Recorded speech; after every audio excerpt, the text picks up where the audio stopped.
Bienvenue sur Que du numéro 10 Agile, le podcast qui te livre tous les secrets pour bâtir une équipe qui ne démissionnera pas dans 6 mois. Je suis Christophe et mes invités sont des managers, des coachs, des leaders du monde agile.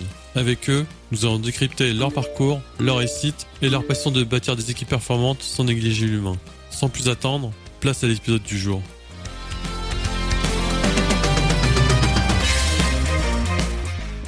Vous en avez marre des rétrospectives de sprint ennuyeuses et inefficaces ? Découvrez Nitro, l'outil de rétrospective en ligne numéro 1 en France. Avec plus de 60 activités prêtes à l'emploi, vous allez enfin découvrir ce qu'est un moment d'équipe, ludique et efficace. En plus d'offrir la meilleure expérience de rétrospective, Nitro vous permet aussi de vérifier l'état de santé de votre équipe et de mesurer l'impact des plans d'action à travers le temps.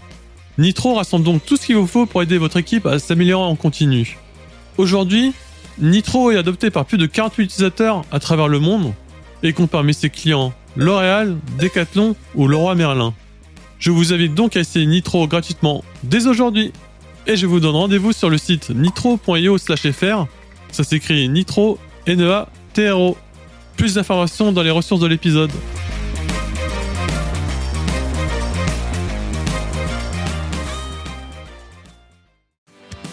Et là, les gars qui arrivent et disent ouais, tu te rends pas compte de ce que t'as fait, t'es recherché, on va finir en prison. C'était le premier voyage, t'avais pas de barrière, enfin, tu fais des conférences. Comment ça se démarre une séance de coaching?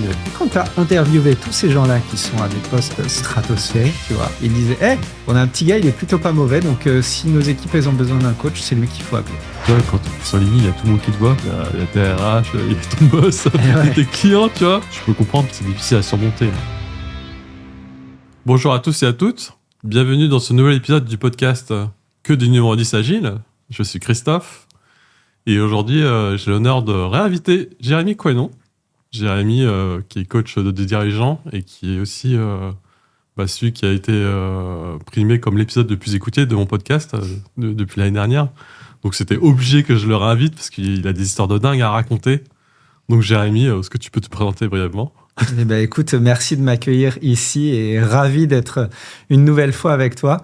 Et merci de me donner cette opportunité d'être là en vidéo, puisque c'est bien la première fois pour moi. Donc, alors, pour me présenter brièvement, moi, comme tu l'as très bien dit, Jérémy Coenon, 39 ans, j'habite au Pays Basque, derrière Biarritz pour ceux qui connaissent. Coach principalement, effectivement, de dirigeants et puis directeur, manager, autant dans des grands groupes que start-up. Et aussi PME, TPE. Et je coach mes clients principalement sur tout ce qui est sujet de leadership, management et communication. Pour te la faire courte. Ouais, là, c'est la version courte de Jérémy, mais là, on est en vidéo, donc on pourra aller plus en détail. Comment on devient un coach de dirigeant ?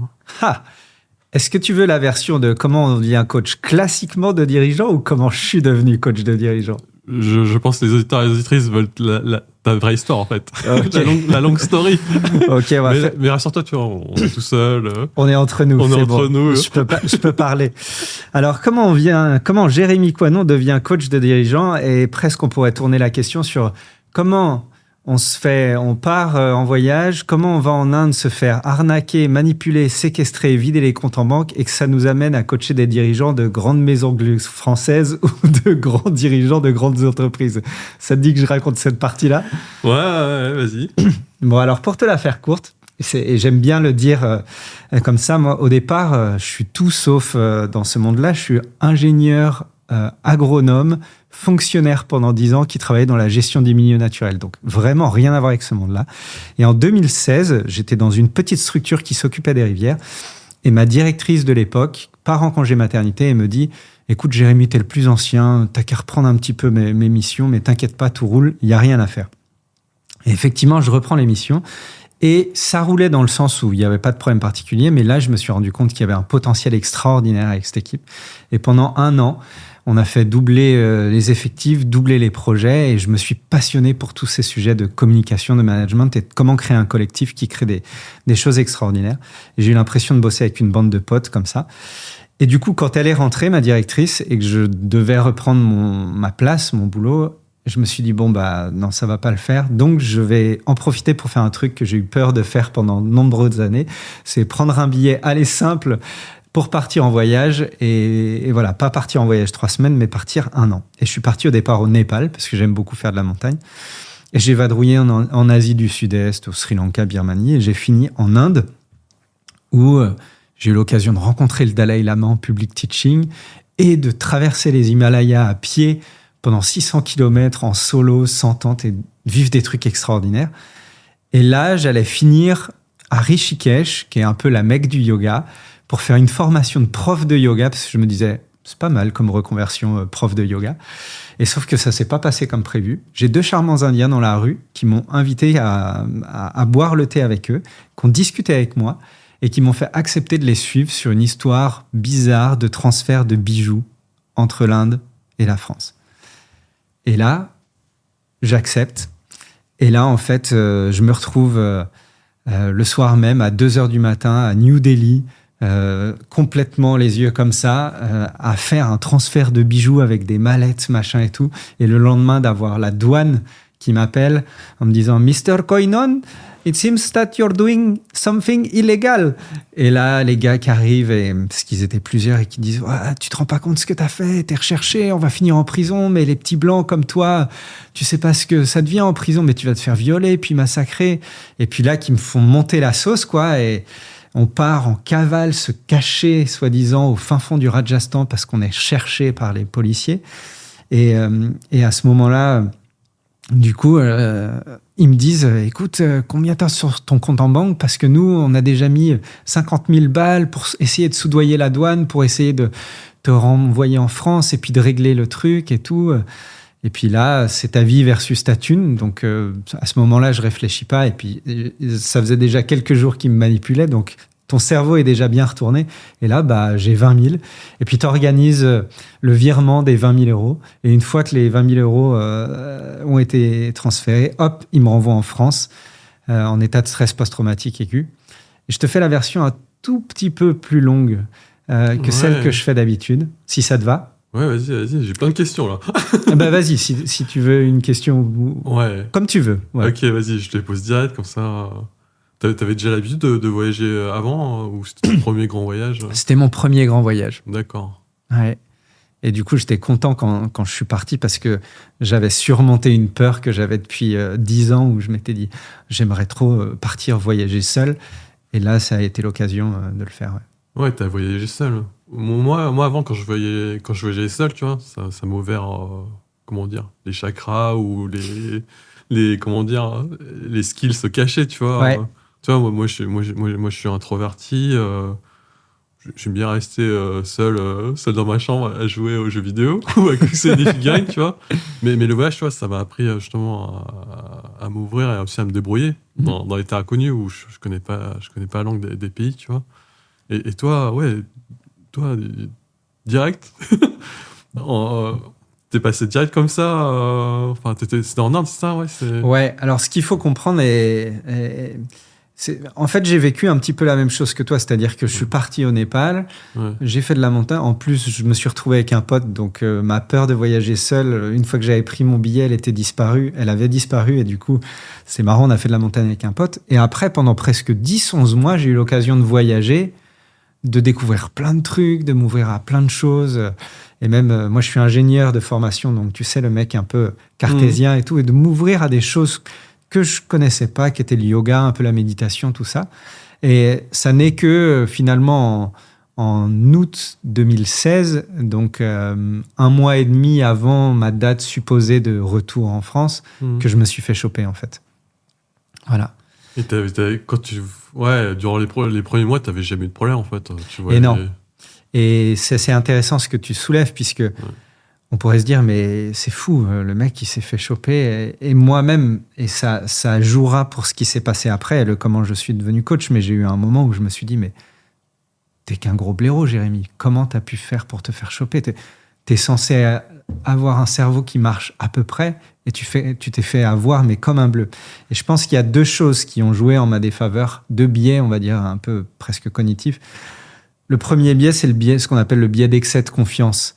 Et en fait, pendant presque 1 an, j'avais fait confiance à des gens, à des étrangers, des inconnus très rapidement. Et pendant presque 1 an, j'avais eu raison de faire confiance à ces gens-là.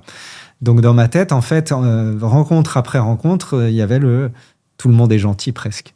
Donc, ça, c'est le premier biais. Et le deuxième biais qui a fait que je me suis fait avoir, c'est le biais, je ne sais pas s'il existe en tant que tel, mais de recherche de l'extraordinaire. Ce qu'il faut voir, c'est que il m'était arrivé des histoires extraordinaires sur histoires extraordinaires et j'étais en train de finir en apothéose après avoir rencontré le Dalai Lama, après avoir traversé des cols à 5000 mètres d'altitude avec des bergers qui taillaient des marches à la hache dans des glaciers et à passer. Tu vois, je recherchais de l'extraordinaire. Et en fait, quelque part dans leurs propositions, et tu vois, j'ai mis longtemps à accepter, à digérer et à accepter de le partager parce qu'il y avait une grosse part de honte derrière ça, tu vois. Ça a été de me dire, oui, en fait, j'ai aussi accepté parce que ils me le présentaient et ils ont joué sur plein de leviers d'influence. Et en même temps, dans ma tête, je me disais, c'est pas commun, c'est un peu extraordinaire ce qui est en train de se passer. Pourquoi pas tester ? Et l'un plus l'autre ont fait que j'étais le pigeon parfait pour tomber dans leur truc, quoi. Revenons là-dedans. Ils ont fait quoi ? Enfin, ils t'ont pas menacé, en fait. Ils t'ont manipulé, c'est ça ? Enfin... C'est ça. Au tout départ, en fait, ils m'ont fait une masterclass à 20 000 balles. Puis ils m'ont enlevé 20 000 balles, mais une masterclass d'influence et de manipulation. Et parce qu'après, j'en ai mangé des livres d'influence et de manipulation. Première règle, ils créent le rapport et la connexion et la confiance. Et pour faire ça, qu'est-ce qu'ils font ? Déjà, ils prennent ils te font parler de ce que t'aimes, de ce que tu fais, et ensuite ils utilisent un petit peu des clés ils cherchent les points communs en fait, ou ils inventent des points communs en vrai, pour que tu aies l'impression d'être de plus en plus proche de toi. Donc je parlais de yoga, mais moi aussi je fais du yoga, et puis je parlais de méditation, et il dit mon frère a un centre de méditation, puis petit à petit comme ça, et ils vont creuser ensuite sur tes valeurs. Le deuxième truc qu'ils ont fait, qui est même le premier, c'est qu'ils ont activé un biais, ou en tout cas un principe qui est ultra puissant en matière d'influence. Alors eux, et j'aime bien dire, tu sais, l'influence, parce que finalement, mon job en tant que coach, c'est d'aider les gens et de les influencer pour leur permettre d'obtenir ce qu'ils veulent. Et les gens, ils me disent, mais tu manipules, c'est de l'influence ou de la manipulation. Et je dis, est-ce qu'il y a un couteau, et je peux même te poser la question, à ton avis, un couteau bien aiguisé, c'est bon ou c'est mauvais ? Ouais, ça dépend du contexte. Exactement. Si tu le files à un serial killer, ça fait pas le même effet que si tu le files à un chef étoilé. Et je leur dis, les outils d'influence, c'est exactement la même chose. L'outil en lui-même n'est pas mauvais, mais l'intention avec laquelle tu l'utilises fait des dégâts ou fait des choses extraordinaires. Et les gars, ils ont utilisé, par exemple, le principe de réciprocité. Quand ils m'ont offert le thé, ils ont activé à l'intérieur de moi, en fait, inconsciemment, le besoin d'être redevable par rapport à eux. Et ils ont ensuite utilisé ce qu'on appelle la stratégie d'engagement et de cohérence, ou de l'escalier. C'est-à-dire qu'ils disent, tiens, ça te dit qu'on te parle on travaille avec des étrangers comme toi, et puis mon frère a une bijouterie, ça te dit que je te partage? Et puis tu dis oui. Puis il dit, tiens, ça te dit de venir juste à la maison, on en parle autour d'un jus d'orange et d'un thé. Puis ça t'engage à pas grand-chose, donc tu y vas et tu dis oui. Et puis petit à petit, en fait, ils te font accepter de plus en plus des petits trucs, mais jusqu'à, tiens, en fait, c'est pas grand-chose. En fait, il faut juste qu'on aille dans le village d'à côté pour que tu te fasses caution pour les bijoux. Et puis tu dis oui, parce qu'en fait, ils t'ont dit que c'est légal. Et puis tu arrives à la voiture, ils te disent, en fait, on va pas aller au village d'à côté, on va aller à la ville qui est à 3 heures. Puis tu rentres dans le taxi, et puis une demi-heure après, il te dit, non, en fait, ça marche pas, la ville qui est à 3 heures, on va à New Delhi qui est à 12 heures. Et en fait, c'est que de la stratégie d'engagement et cohérence qui va comme ça. Mais ça a duré combien de temps Ça a été ultra rapide. Ouais. Entre le moment où je les ai croisés dans la rue et le moment où j'étais à 2h du matin à New Delhi face à une valise avec des bijoux qui je n'ai aucune idée de savoir s'ils étaient vrais ou faux, ça a pris 12 heures, quoi. 12 heures, ah ouais. Ça a été ultra rapide. Allez, 12 ou 15 heures, on va dire. Ouais, c'est ultra rapide. Ouais, et comme t'as voyagé depuis des mois où ça s'est bien passé, et puis t'étais curieux, donc en plus, comme c'était ton premier voyage, t'avais tout ouvert, en fait. Enfin, t'avais pas de barrière. Enfin, tu faisais confiance. C'est ça. Et même si, au fond de moi, il y avait une partie de moi qui était en train de sentir qu'il y avait un truc bizarre, tu vois. Le problème, c'est que t'as cette stratégie d'engagement et cohérence qui fait que refaire machine arrière toute te coûte plus cher psychologiquement que de faire un pas de plus dans ta bêtise. Et en montagne, c'est un biais qu'on voit très souvent. Tu vois un truc et il faut escalader. Et puis tu dis, la sortie, elle va être par là. Et puis tu escalades un pas de plus, un mètre de plus. Et chaque mètre que tu montes, tu peux monter, mais parce que ça te coûte moins cher que de tout redescendre et d'aller chercher un chemin. Et puis tu te retrouves bloqué au milieu de ta paroi à appeler l'hélico parce que c'est fini, c'est trop tard, quoi. Et c'est un peu ça qui s'est passé, quoi. Ok. Et là, ça a fini par... T'as vu les 20 000 euros. C'est ça. Là, tu fais... Et après, qu'est-ce qui s'est passé? Eh ben, ils m'ont renvoyé dans l'avion. Et une petite anecdote assez extraordinaire pour voir le pouvoir de la psyché. Juste avant de me déposer à l'aéroport, ils me disent, bon, on a réussi à négocier avec la douane et tout. Donc, quand tu vas passer ton passeport là, à la douane, ça va se mettre en vert comme s'il n'y avait pas de problème, alors que ton passeport est fiché normalement, machin et tout. Par contre, il faut que tu fasses attention, faut que tu fasses bonne mine et tout. Et en plus, il faut que tu sois bon parce que t'as que 3 quarts d'heure pour passer. Tu vois. Et ce qui est ouf, c'est que là, j'étais dans la file d'attente, tu sais, juste au moment où tu poses ton passeport. Et là, j'avais cette petite recommandation qui m'avait donné en tête, genre, il faut que tu fasses comme si tout va bien. Horrible. Je suais dans tous les sens, j'avais l'impression d'être le pire criminel de la Terre, tu vois. Alors que factuellement, il n'y avait pas de problème, tu vois. Et ça, c'est fou de voir comment tu peux te raconter des choses et elles deviennent réelles, en fait. Et ton corps l'exprime, quoi. En fait, moi, ce que je trouve ça fou, tu vois, c'est que t'as pas eu le temps d'en parler à ta famille ou, enfin, là, d'après ce que tu me dis, ça s'est passé rapidement. Ouais. Et ils t'ont conditionné pour qu'à chaque fois, soit t'étais jamais seul pour réfléchir par toi-même, ou soit, même quand ils sont pas là, même à l'aéroport, tu vois, ils t'ont conditionné, en fait. Enfin, Et t'as donné une clé ultra importante dans leur stratégie, c'est-à-dire que à partir du moment où ils m'ont chopé à Rishikesh, 24 heures sur 24, jusqu'au moment où ils m'ont déposé dans l'aéroport, qui était une semaine plus tard, hein, il s'est passé une semaine entre-temps, j'ai pas été une seule seconde tout seul. C'est-à-dire que je dormais avec quelqu'un pour, soi-disant, me protéger. Et ça veut dire que dès que je me mettais dans une logique à essayer de raisonner, ils utilisaient un truc que j'utilise aujourd'hui, mais pour des bonnes intentions et pour aider mes clients, qui est le pouvoir du questionnement. Et en fait, le cerveau, il est câblé pour répondre aux questions. Tu vois, si je te dis là tout de suite, ne réponds pas à ma question, mais où est-ce qu'il y a du jaune dans cette pièce? Je sais que t'as pas le choix, tu vois. Ton cerveau, il cherche du jaune, tu vois. Ouais. Et en fait, dès qu'il me voyait commencer à essayer de raisonner, à me poser des questions par moi-même et tout, paf, il me posait des questions banales ou tiens, où est-ce que t'as mis ton passeport ou qu'est-ce que t'as fait de ton sac, ou alors des trucs un peu plus sur ce que j'avais vécu avant ou quoi. Et pour m'empêcher de réfléchir et de raisonner. Et au bout d'une semaine comme ça, tu as été lobotomisé. En plus, tu crois fermement que tu es un brigand. Et donc, ils pensent bien à te dire, surtout, n'en parle pas à tes parents, parce que sinon, tu vas mettre tes parents et ta famille dans la merde. Ouais. Tu vois. Donc là, ok. T'as envoyé les 20 000. Ils t'ont dit de retourner en France ou dans notre pays? Ils m'ont mis dans l'avion. C'est eux qui me... Grand Prince. Ils sont généreux. Ils t'ont payé le billet de retour. Ils m'ont même payé des fringues pour faire classe parce que tu sais, je redescendais de ma montagne, donc ils m'ont payé des fringues pour que je fasse classe. Donc les gars sont grands princes. Et là, je me retrouve à Paris, à l'aéroport, il est 20h, et ils me disent on va te contacter pour la suite, tu vois, ils me contactent pas et tout. Et là, il est 22h, il me reste 100 balles que j'avais réussi à garder dans mon portefeuille. Et je dis, qu'est-ce que je vais faire? J'ai ma famille à 30 km donc à Brétigny-sur-Orge, et je pouvais pas aller les voir parce que j'étais cherché, tu vois. Ouais, t'étais en mode fugitif, en fait. J'étais le fugitif. Ouais. Et là, qu'est-ce que j'ai fait? J'ai pris un billet, je suis arrivé dans Paris, il était 21h, j'ai erré, je me disais, je vais faire comme en montagne, je vais chercher un parc et je vais dormir caché derrière des plantes, quoi, tu vois. Et en fait, là, c'est assez intéressant parce que je l'ai découvert plus tard que c'est une compétence que j'ai et qui me permet aujourd'hui de faire ce que je fais. Mais en fait, je suis tombé sur 2 jeunes. Là, on était au bord d'un canal, je sais plus lequel. Et puis, ils prenaient un petit apéro ensemble, machin. Et puis, j'ai commencé à discuter avec eux. Et puis, ils m'ont invité. On est allé au bar boire des coups. Et puis, je leur ai pas dit ce que je vivais exactement, mais ils ont compris que c'était un peu la galère et ils m'ont invité à dormir, machin. Et donc ça a été mes premiers anges gardiens.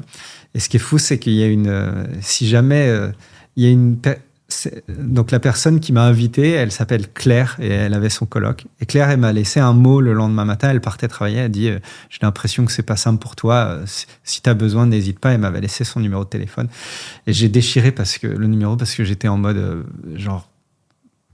psychose. Genre, il faut que personne soit. Je veux faire de mal à personne, donc que personne soit impacté par mon histoire, tu vois.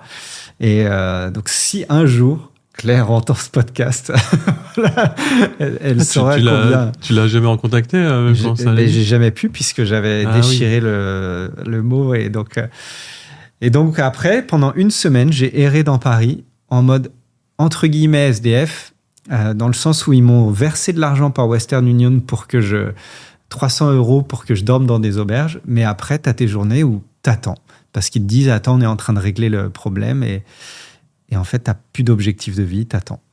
Et au bout d'une semaine, je les ai appelés, je leur ai dit, écoutez, je ne peux plus, je craque. Et ils m'ont dit, écoute, on a un truc pour toi. Tu es censé rentrer dans 1 mois de ton voyage pour pas que ça blesse tes parents et faire comme si de rien n'était et nous laisser le temps de gérer le truc pour te rendre ton argent. Si tu veux, on t'offre un billet d'avion pour où tu veux, à part le Népal, l'Inde et le Sri Lanka parce que t'es recherché. Mais comme ça, tu finis tes vacances, l'air de rien, et tu rentreras à la bonne date et on t'enverra de l'argent pour que ce soit bien. Où est-ce que tu veux aller? Et je les soupçonne, j'ai plus exactement la mémoire en tête, mais d'avoir fortement poussé pour que j'aille en Thaïlande parce que je pense que les billets d'avion étaient pas très chers. Tu étais déjà allé en Thaïlande, non? Non, j'étais jamais allé en Thaïlande. Ils m'ont dit, mais tu sais, il y a du bon yoga là-bas. Et du coup, me voilà repartir après une semaine à faire le SDF dans les rues de Paris. T'as dû flipper à l'aéroport, non, de repasser la douane et tout, là, non? Et ouais, mais en même temps... c'est pressé de partir. En même temps, j'avais plus le choix. J'étais vraiment leur marionnette, tu sais, et j'étais là, une chose après une autre. Et puis, de toute façon, j'ai aucune autre possibilité. Alors que factuellement... je pouvais j'avais mon téléphone, j'avais tout. Je pouvais rentrer à la maison qui était à 30 km, tu vois, de mes parents. Mais dans ma tête, j'avais aucune autre possibilité. Et ça, c'est une clé que j'ai compris derrière. Tu sais, parfois, j'accompagne, pas tout le temps, mais j'accompagne. Et au début de ma carrière de coach, j'ai fait beaucoup de coaching de vie. Et je voyais des gens qui étaient parfois en difficulté suite à un trauma ou des trucs comme ça et qui voyaient aucune possibilité. Et ça m'avait rappelé tout ça, en fait. Les biais cognitifs qui te font l'effet de tunnel où tu crois qu'en fait, tu n'as plus de possibilités. Et c'est juste que tu as des œillères du fait de ton état émotionnel et de l'histoire que tu es en train de vivre, quoi. Et donc voilà, donc je suis parti en Thaïlande. J'ai fait une semaine en Thaïlande à vivre avec 3 € par jour. Et là, je commençais à plus du tout dormir. Et là, je me suis dit, soit je crève là, soit je demande l'aide. Et là, j'ai appelé mon père. Allô, papa. Je suis pas en Inde, je suis en Thaïlande, je suis recherché par les flics. Tu lui as dit la vérité. J'ai plus de thunes, j'ai besoin que tu me payes. Il s'est passé combien de jours le temps que toutes ces histoires s'est passé et que t'as une semaine à Paris et une semaine en Thaïlande. C'est rapide quand même, ouais. En gros, une semaine en Inde, une semaine à Paris, une semaine en Thaïlande. Et au bout d'une semaine, j'ai dit à papa, à mon père, papa, paye-moi, prends-moi un billet d'avion Bangkok-Paris et voilà. Et après ça, il m'a fallu encore 2 semaines dans le dur à mentir à ma mère et il n'y a que mon père qui était au courant, à croire que j'étais encore recherché et les gars me contactaient par WhatsApp, machin et tout. Et ton père, il t'a pas dit... C'est qu'une arnaque. Ouais, direct, il t'a dit... Ouais. Et en fait, le truc, c'est que comme les gars me recontactaient, machin et tout, ça laissait planer un petit doute, tu vois. Mais effectivement, lui qui était extérieur, il m'a dit non, mais c'est une arnaque et tout. Puis, sauf que là, les gars me rappelaient d'un coup, tu vois. Et donc là, il était là, mais c'est une arnaque, mais les gars... Tu vois. Et puis j'étais tellement dans l'histoire que il a dit attends, on verra ce qui se passe, machin et tout. Et en fait, ce qui s'est passé 2 semaines plus tard, je dormais plus et tout, j'étais vraiment dans le mal. Et je me rappellerai, j'étais chez ma mère à ce moment-là, et je descends et je dis à ma mère un matin, tu sais, décalqué, et je dis à ma mère, écoute maman, j'ai fait quelque chose d'atroce. Elle me dit explique-moi. Et du coup, je lui explique tout. Elle me dit je crois que c'est une arnaque. Je dis mais non, c'est pas possible. Et là, elle me pose une question de coach de ouf. Elle est pas coach ma mère, hein, mais elle me dit comment tu pourrais vérifier que c'est une arnaque ou pas? Et là, j'ai dit peut-être que je pourrais regarder là faire une demande de visa pour le Sri Lanka, et puis si elle est acceptée, ça veut dire que je suis pas recherché au Sri Lanka et que tout va bien, quoi. Et là, je me rappellerai toujours, je vais dans le salon, je prends mon téléphone comme ça, et là, ça reclique. J'appuie sur la barre Google, et je fais arnaque, bijoux, Inde. Et là... Ah oui, pas le premier. Exactement. Et là, il se passe deux choses. D'un côté, tu es libéré parce que c'était qu'une arnaque, tu vois. Et d'un autre côté, tu n'as plus besoin de survivre. Par contre, lui, il peut commencer à te défoncer, tu vois. Te dire, mais t'es qu'un blaireau. Comment tu as pu faire pour te faire choper? Comment tu as pu faire pour accepter ça? Comment tu as pu faire pour croire? Puis de toute façon, t'es vénal. Il t'avait promis de l'argent, machin et tout. Et là, tu as la honte et là, tu es en train... Et tu croyais que le plus dur était passé, et en fait, le plus dur commence, quoi. Et là, tu as tout l'impact du stress post-traumatique qui ressort, quoi. Et là, il y avait que tes parents qui étaient au courant, t'en as pas parlé à tes amis. Et là, à ce moment-là, ouais, il y avait que mes parents qui étaient au courant. Comment t'as fait pour émerger, là? Parce que là... That's a là, good déjà, question. t'as perdu 20 000 balles. Plus le sommeil. Ce sommeil, plus, comme tu disais, un peu la honte de te faire avoir, tu vois. Enfin... C'est une très, très bonne question. Ce qui s'est passé, c'est que... donc, je suis retourné ensuite dans le Pays Basque parce que j'avais pas le choix. Il allait falloir que je que je reprenne mon travail parce que comme j'étais fonctionnaire, j'avais pris 1 an de dispo. Et puis là, j'étais vraiment dans des phases de stress post-traumatique avec état dépressif. Donc en fait, quand tu vis ça, pour ceux qui ont déjà vécu des épisodes comme ça, t'as des phases, c'est des vagues en fait. Tu as des phases où ça va un peu mieux et des phases où tu replonges. Et là, tu as les ruminations et les trucs qui te disent que tu vas pas t'en sortir et tout. Et donc, factuellement, en vrai, j'avais plus de thunes, mais j'avais un travail, mes amis, ma famille. Donc factuellement, tout allait bien, tu vois. Sauf que je sombrais. Et là, j'essayais de la méditation, j'essayais du yoga, mais quand je sombrais, c'était trop dur. Donc ça, je suis rentré en septembre, jusqu'à novembre, mi-novembre, fin novembre, où là, je me dis, en fait, tu souffres trop. À la limite, si tu n'arrives pas à t'en sortir, va en montagne et saute. Et ça, c'était des pensées qui commencent à arriver, tu vois, des pensées vraiment noires, alors que je suis quelqu'un de vraiment optimiste dans la vie. Et là, je me suis dit, ça va pas. Je me suis dit, soit tu le fais vraiment, t'arrêtes d'y penser et t'y vas, tu sautes. Soit tu te fais aider parce que t'y arriveras pas tout seul. Et j'ai pris l'option 2. Et là, j'ai commencé à chercher dans les centres médico-psychologiques, psy, machin et tout.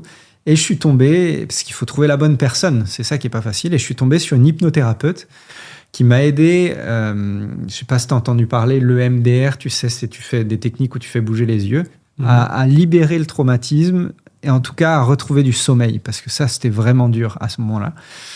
Et qui, à la 2e séance, me dit « Ah, toi, t'es quelqu'un d'un peu kinesthésique en PNL, programmation neurolinguistique. Si tu connais pas, tu devrais aller regarder, ça devrait t'intéresser. » Et là, ça a été le déclencheur. Je suis allé sur Google, encore une fois. PNL, j'ai tapé PNL, et puis j'ai vu ce que c'était, cet ensemble d'outils qui permettent de comprendre comment fonctionne le cerveau pour obtenir ce que tu veux. Et je me suis dit, ça pourrait m'aider.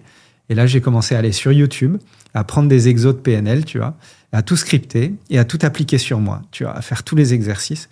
Et en fait, 2 semaines plus tard, j'avais transformé ma perception de ce que j'avais vécu, de ce que j'ai vécu a détruit ma vie et ma vie est foutue et je vais finir seul, pauvre et machin, et si c'était une opportunité pour passer à un autre niveau, en fait. Donc là, t'as fait... T'avais les pensées noires, tu voulais déjà remonter la pente. Hein. Ouais. La culpabilité, je pense que c'est ça qui t'empêchait de dormir. Pourquoi t'es pas allé voir un psychiatre ou une psychologue J'y suis allé. Ouais. Ça n'a pas matché, ça n'a pas fité et j'avais pas envie de prendre de médoc. Okay. Ça, c'était très personnel. Je dis pas que c'est bien, que c'est mal, c'était juste très personnel. Et pareil, je suis allé voir d'autres médecins, une autre hypnothérapeute, jusqu'à ce que je tombe avec une personne avec qui ça matchait, quoi. C'est plus ça. Ok. Ouais. Mais ce qui est assez intéressant, c'est qu'à ce moment-là, tu sais, quand j'ai eu ce déclic, genre peut-être que c'est une opportunité, j'avais la question, j'avais pas encore la réponse, tu vois. Je voyais pas trop l'opportunité encore, tu vois. J'avais toujours pas de thunes. Mais j'ai compris à ce moment-là, et la suite de l'histoire me l'a fait vraiment comprendre. Et aujourd'hui, je pense, une des clés qui fait que j'aide vraiment à accompagner les gens à surmonter leurs challenges et ou atteindre leurs objectifs, c'est d'avoir compris un truc essentiel. C'est que dans la vie, et si peut-être nos auditeurs devaient repartir avec un truc de ce que je partage, ce serait peut-être celui-là. C'est dans la vie, c'est pas ta vie, elle n'est pas conditionnée par ce qui t'arrive. Elle est conditionnée par les histoires que tu te racontes à propos de ce qui t'arrive. Et tu as le choix, en fait. Tu vois, je prends souvent l'exemple, tu as 2 jeunes, ils sont en voiture, ils ont un accident de voiture, ils ont les jambes coupées, tu vois. Puis tu le vois 3 ans plus tard, le premier qui est dépressif, chez ses parents, sous médoc, pas autonome, et qui dit « parce que j'ai eu cet accident de voiture et que j'ai perdu mes jambes, ma vie est foutue ». Et l'autre qui a gagné les Jeux paralympiques, qui a monté une association pour aider les jeunes et tout, et qui dit « parce que j'ai vécu cet accident, ça a transformé ma vie ». Et en fait, la situation était la même. L'histoire que tu te racontes est différente. Et ce que je trouve extraordinaire, du coup, c'est qu'on a tous le choix de l'histoire qu'on se raconte par rapport à ce qu'on a vécu. Ouais, c'est un pote qui me citait toujours sa grand-mère, tu vois. Faut jamais blâmer une contrariété, hein. Mais là, tu vois, toi, c'était même pas une contrariété, tu vois. Enfin, t'es tombé trop bas, hein. Et est-ce que au fil des années ou des mois, t'as commencé à en reparler, et quand t'en parlais à tes amis, enfin, il y en a qui te croyaient pas ou Ils tombaient des nues. Ouais. C'est pas qu'ils me croyaient pas, mais par contre, ils disaient mais comment t'as réussi à nous le cacher, à faire cette face de la personne qui est bien ou ça va. Ils disaient c'est vrai qu'on te voyait, t'étais un peu bizarre, un peu changé, parfois un peu gris, un peu renfermé, tu vois, mais on se doutait pas, quoi. C'est plus ça, parce que quand j'en ai parlé, les gens ils disaient, enfin ils savaient que c'était vrai, quoi. Ça t'a pas donné un autre regard? Parce que là t'étais vraiment 6 pieds sous terre. T'as eu tout le soutien que tu voulais au final quand t'as commencé à en parler, ou t'as peut-être pu voir des gens qui sont seulement là quand tout va bien et... Ouais, j'ai la chance d'avoir des copains extraordinaires. Ouais. Et du coup, dès que j'en ai parlé, j'ai eu la chance d'avoir un soutien extraordinaire. Ils n'étaient pas là pour m'aider à faire mon chemin, mais ils étaient là pour être mes piliers. Et et je remercie aussi ma famille, ont pu l'être parce que ça a été les premiers qui ont été au courant, et ont pu être là pour moi, pour me dire bah, regarde, t'es pas tout seul, quoi. Et donc ça c'était cool. Et après, ce qui m'a permis de faire le chemin, le voyage, et d'en arriver là où j'en suis aujourd'hui, c'est plus cette découverte de la PNL, et après ce que j'en ai fait derrière, quoi. Bah justement, alors là-dedans, tu t'es formé sur YouTube. Tu sais que souvent on me dit, parce que je coach quand même, tu vois, je coach des dirigeants, ouais, dans vraiment des grands groupes. Bon, il y en a certains, je peux les nommer, tu vois, à Decathlon ou des trucs comme ça, et puis des chouettes maisons. Et parfois, ça m'arrive, tu sais, mais c'est rarement les gens qui sont des clients ou qui sont des prospects qui me posent cette question, mais plus des gens qui sont curieux, qui me disent, mais c'est quoi ta certification? Et souvent, je dis, bah, ma certification, c'est YouTube. Après, je dis, non, ma certification, c'est mes clients qui me recommandent, c'est les 200 personnes qui me recommandent et qui font que j'ai aucun problème pour trouver du boulot. Mais par contre, YouTube, c'est... En PNL, tu apprends un truc de base, c'est que le succès se modélise. Et en fait, au tout départ de la PNL, c'est Grinder et Bandler qui se sont dit comment font des grands thérapeutes pour avoir les résultats qu'ils ont. Est-ce qu'ils ont de la chance ou est-ce qu'il y a un truc, quoi? Et donc, ils sont allés modéliser leur mode de fonctionnement, leurs états de pensée, leur façon de réfléchir. Et puis, ils sont aperçus qu'il y avait des patterns qui permettaient d'obtenir des résultats. Et puis après, ils ont dupliqué ça au monde du sport, de l'entreprise, des arts. Puis, ils se sont aperçus que c'était tout le temps la même chose. Et du coup, ils ont modélisé un espèce de mode d'emploi du cerveau. Et donc, quand j'ai découvert tout ça, je me suis dit, bah, en fait, la recette pour apprendre quelque chose, c'est de modéliser ceux qui savent faire. Et donc, je suis allé sur YouTube prendre des cadors en PNL qui mettaient à disposition des séances, des trucs comme ça. Et je décortiquais, je scriptais tout, j'écrivais tout. J'imprimais ma feuille, j'allais voir les potes ou les collègues et je disais, dis-moi ce que tu veux.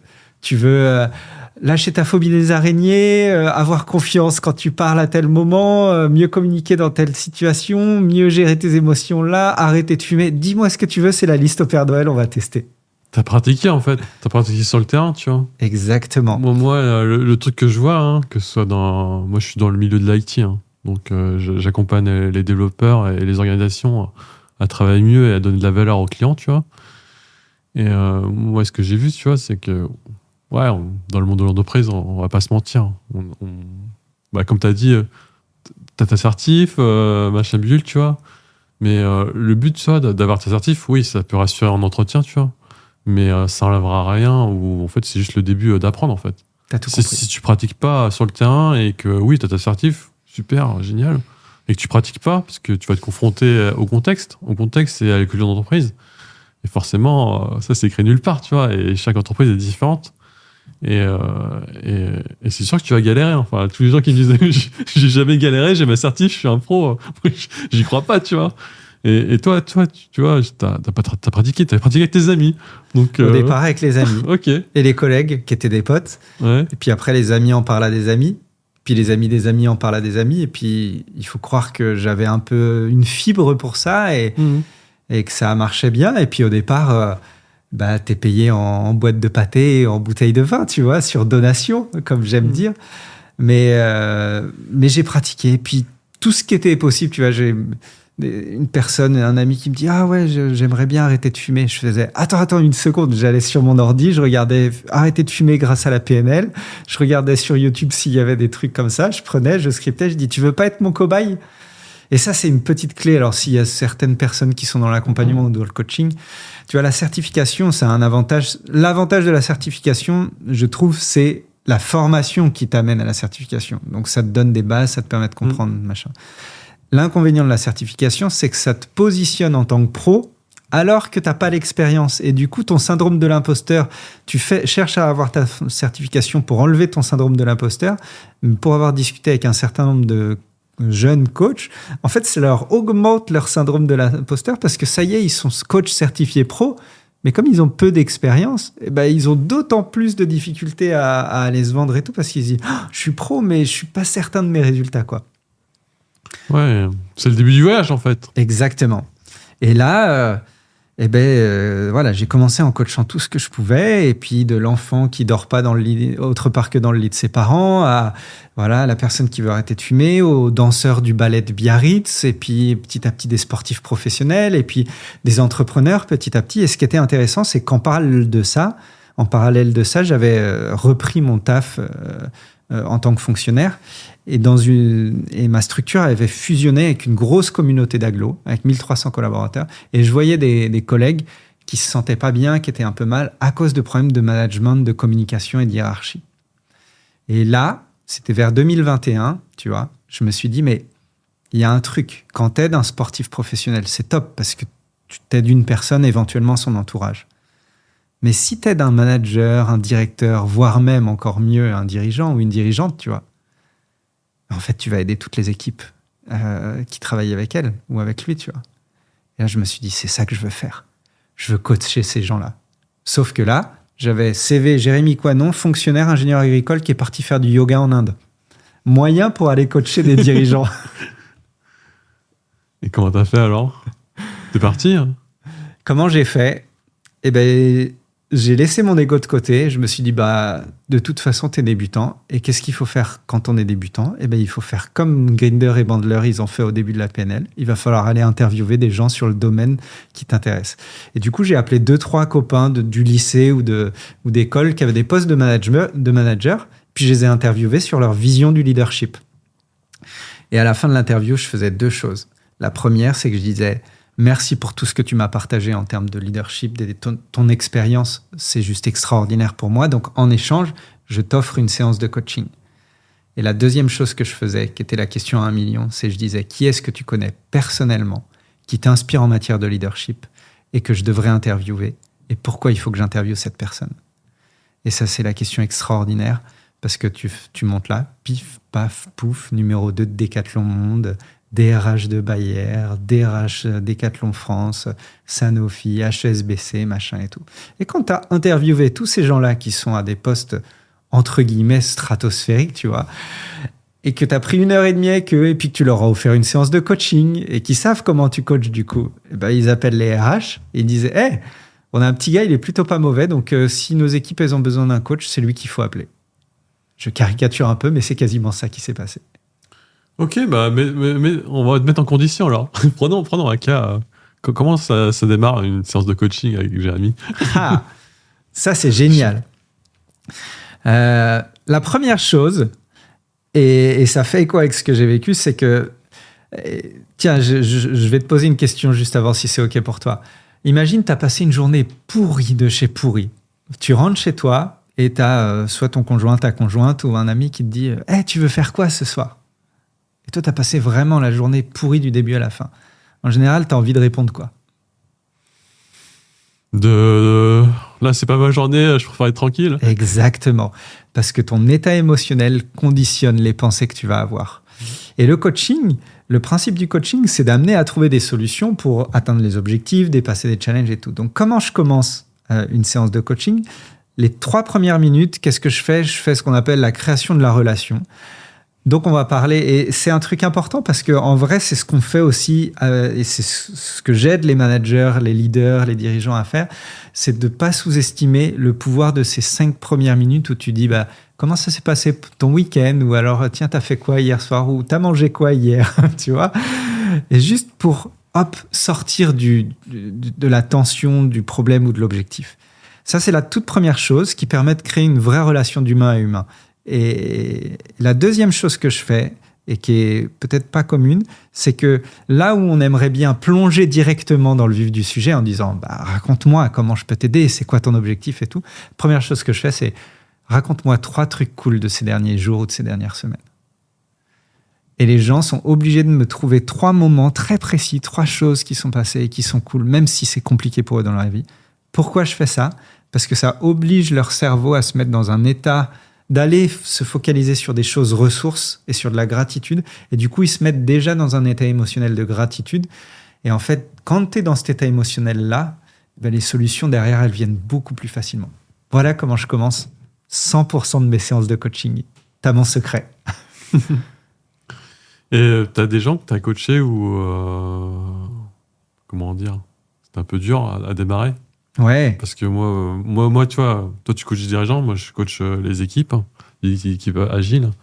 Et une fois que l'équipe est autonome, je vais attaquer l'auto-management ou tout ce qui est autour de l'équipe. Mm-hmm. Et c'est là où c'est dur, parce qu'il y a des blocages, il y a des idées reçues. Est-ce que tu as déjà eu un dirigeant où vraiment c'était dur? Ça se trouve, il s'est dit, j'ai pas besoin d'être coaché, enfin. Ouais. C'est ultra important ce que tu soulèves. J'ai une croyance qui est qu'on ne peut pas aider quelqu'un qui ne veut pas être aidé. Je ne dis pas que c'est vrai, mais je dis que de par mon expérience, je crois à ça. Et parce que je me suis suffisamment cassé les dents au début de ma pratique du coaching pour m'apercevoir que ce n'était pas possible. En tout cas, que je n'y arrivais pas. Et ça veut dire quoi? Ça veut dire que 100% de mes clients, quand ils viennent sur une séance de coaching, même une séance test, c'est eux qui l'ont décidé. Donc, j'ai aucun client ou aucune personne que je vais accompagner qui me dira « j'ai pas besoin d'être coaché ». Donc, il y a déjà un travail qui est fait là-dessus d'eux-mêmes. Mais par contre, j'ai des clients, alors là, c'était pas... L'exemple qui me revient en tête, c'était pas un dirigeant, c'était un directeur qui aspirait à vraiment monter encore plus au sein d'un grand groupe et prendre vraiment une responsabilité internationale et tout. Et ça ne s'est pas fait. Quelqu'un d'autre a été choisi. Et on avait enclenché le coaching juste avant cette décision. Et là, on arrive sur la première séance de coaching et il me dit, de toute façon, ça ne sert à rien. Ils ont choisi quelqu'un en plus qui n'a pas les compétences techniques, machin et tout. De toute façon, je vois même pas ce qu'on va faire là, quoi. Et donc, à la base, il voulait quand même se faire coacher, mais là, il était dans ce que j'appellerais le vrai mode victime, tu vois. Il était déçu de ce qui s'était passé, et ça se comprend à 100%. Et du coup, il était complètement fermé. Donc, oui, c'est arrivé. Et là, ce qui est assez intéressant, c'est que tu apprends un truc en matière d'influence, et les Indiens me l'ont très, très bien fait, c'est que si tu veux aider quelqu'un à évoluer, en fait, la première chose, c'est que tu ne peux pas aller contre lui. Tu es obligé d'aller dans son sens. Il y a un bouquin qui est extraordinaire d'un gars qui s'appelle Chris Voss. Je ne sais pas si tu as entendu parler. Et que ça s'appelle « Ne coupez jamais la poire en deux ». Ah, c'est le fameux livre sur la négociation. Exactement. Eh oui. Et en fait, il t'explique ça au début. Il t'explique qu'au début, il faut avoir de l'empathie tactique, tu vois. Et si tu veux pouvoir aider la personne à retourner sa façon de penser et passer en mode acteur, leader, au départ, il faut avoir de l'empathie tactique. Il faut aller lui permettre de creuser explique-moi, tiens, pourquoi ça vaut pas le coup. Explique-moi ce qui te bloque, explique-moi machin. Parce que plus tu lui laisses la place à t'expliquer sur cet instant-là, plus il est en train de te donner des clés et des arguments que tu vas pouvoir lui redonner pour qu'il prenne conscience que, vas-y, imagine, tu restes dans cet état-là, tu crois ça pendant encore 10 ans, qu'est-ce qui va se passer pour toi, mon grand ? Et là, tu passes à l'étape 2. À l'étape 2, c'est tu crées du levier. Et le levier, tous, en tant qu'humains, on fonctionne pareil, c'est ce qui nous fait bouger. Et j'imagine que, parce que toi, tu es parti en voyage aussi, et il s'est passé des sacrées choses pour toi. Et ce voyage a été un sacré déclencheur pour toi. Et en fait, tu as des moments où ces déclencheurs, ils sont quand même liés à des moments de douleur, tu vois. Oui. Et en fait, le levier, tu es obligé, d'une manière ou d'une autre, d'activer en fait cette douleur quand il y a une résistance au changement. S'il n'y a pas de résistance au changement, il n'y a pas besoin de faire cette étape-là. Mais s'il y a une résistance, tu crées l'empathie tactique et après, paf, tu amènes le levier et tu fais prendre conscience à la personne et c'est elle qui doit le verbaliser de la douleur que va amener le non-changement. Et là, après, c'est bon. Tu sens la personne qui peut... Et du coup, je lui ai dit, mais tiens, dis-moi, tant que tu restes dans cet état d'esprit-là, il va se passer quoi pour toi ? Et du coup, il était là, je sais bien, il va rien se passer. Et puis, de toute façon, je vais me désengager. Et puis, limite, se posera la question de est-ce que je me barre ou quoi de ma structure et tout. Et je dis, ouais, et tu vas te barrer, ça fera 6 mois que tu auras maugré et que tu machin et tout. Quel sera ton état, ton potentiel pour briller ? Tu vas aller voir les autres en disant, je viens vous voir, je veux un super poste parce qu'on m'a pas accordé mon poste dans l'autre boîte. Et là, il a pris conscience. Et je dis, moi, je m'en fous que tu partes dans 6 mois ou que tu partes pas. Et si tu dois partir, ce sera génial et je t'aiderai à le faire bien. Moi, ce qui m'intéresse, c'est que pendant les 6 mois-là, tu décides quoi ? De faire ta victime ? Ou qu'on élève vraiment ton leadership pour qu'à la prochaine opportunité, soit externe, soit interne, tu puisses être présent et qu'il n'y ait plus rien qui aille à l'encontre de ton objectif. Et là, j'ai fait l'étape 3, je lui ai donné la vision. Et là, je l'ai fait recliquer sur la vision. Et du coup, là, il y avait beaucoup moins de résistance au changement. Il me dit, non, oui, forcément, présenté comme ça, je sais pourquoi je suis là, quoi. Et là, je lui ai dit, maintenant, on va commencer à travailler ensemble. Qu'est-ce qui se passe en ce moment pour toi dans ta vie pro, dans ton travail, où pour l'instant, c'est un peu galère et qui t'empêche d'aller là où tu veux. Et là, je l'ai fait travailler sur un cas concret. Et après séance, en fait, on utilise des cas concrets pour élever le leadership de mes clients et leur permettre d'obtenir ce qu'ils veulent, quoi. C'est bien que tu parles leadership. Pour moi, être un leader, tu vois, c'est pas que le titre ronflant, tu vois. Je suis le chef, le manager de je sais pas quoi, machin bidule. C'est aussi une posture que tu prends justement pour faire grandir les gens, en fait. Pour moi, un leader, c'est quelqu'un qui crée d'autres leaders. Et est-ce que tu es tombé justement sur un manager ou un dirigeant qui avait perdu clairement la main sur son équipe, en fait ? Ouais. Oui, j'en ai plusieurs.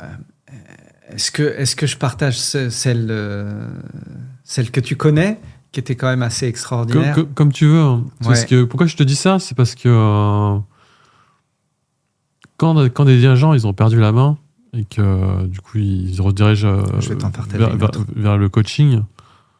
Ouais. Je dis pas que c'est déjà trop tard, mais le mal est déjà fait, tu vois. Donc c'est super dur. Il y a du challenge du coup. Il y a du challenge. Donc, et je vais te partager une autre histoire. Comme ça, si les gens veulent écouter la première histoire, ils iront écouter notre premier enregistrement de podcast. Un client, dirigeant, celui-là, d'une jolie boîte. Je sais pas, une centaine de collaborateurs. C'est pas un grand groupe, hein, c'est une petite boîte comme ça. Et qui avait plusieurs équipes comme ça. Et à un moment, il fait une erreur de recrutement pour un manager. Ça arrive, c'est pas une science exacte, tu peux te faire avoir. Et donc, il se retrouve avec un manager aux commandes d'une de ses équipes, plutôt mauvais, du coup plutôt toxique, et qui est en train de défoncer l'équipe. Et pas de chance pour lui, il y a un des managers d'une autre équipe qui part, je sais plus pour quelle raison, mais pour une bonne raison, tu vois. Il partait pas parce qu'il en avait marre ou quoi, mais machin. Et il part. Et là, du coup, il se retrouve face à un dilemme. D'un côté, tu as un manager toxique qui est en train de défoncer une de tes équipes, et d'un autre côté, tu as une autre équipe qui a plus de management et qui a quand même besoin de ce soutien-là, quoi. Sinon, ça va être compliqué, quoi.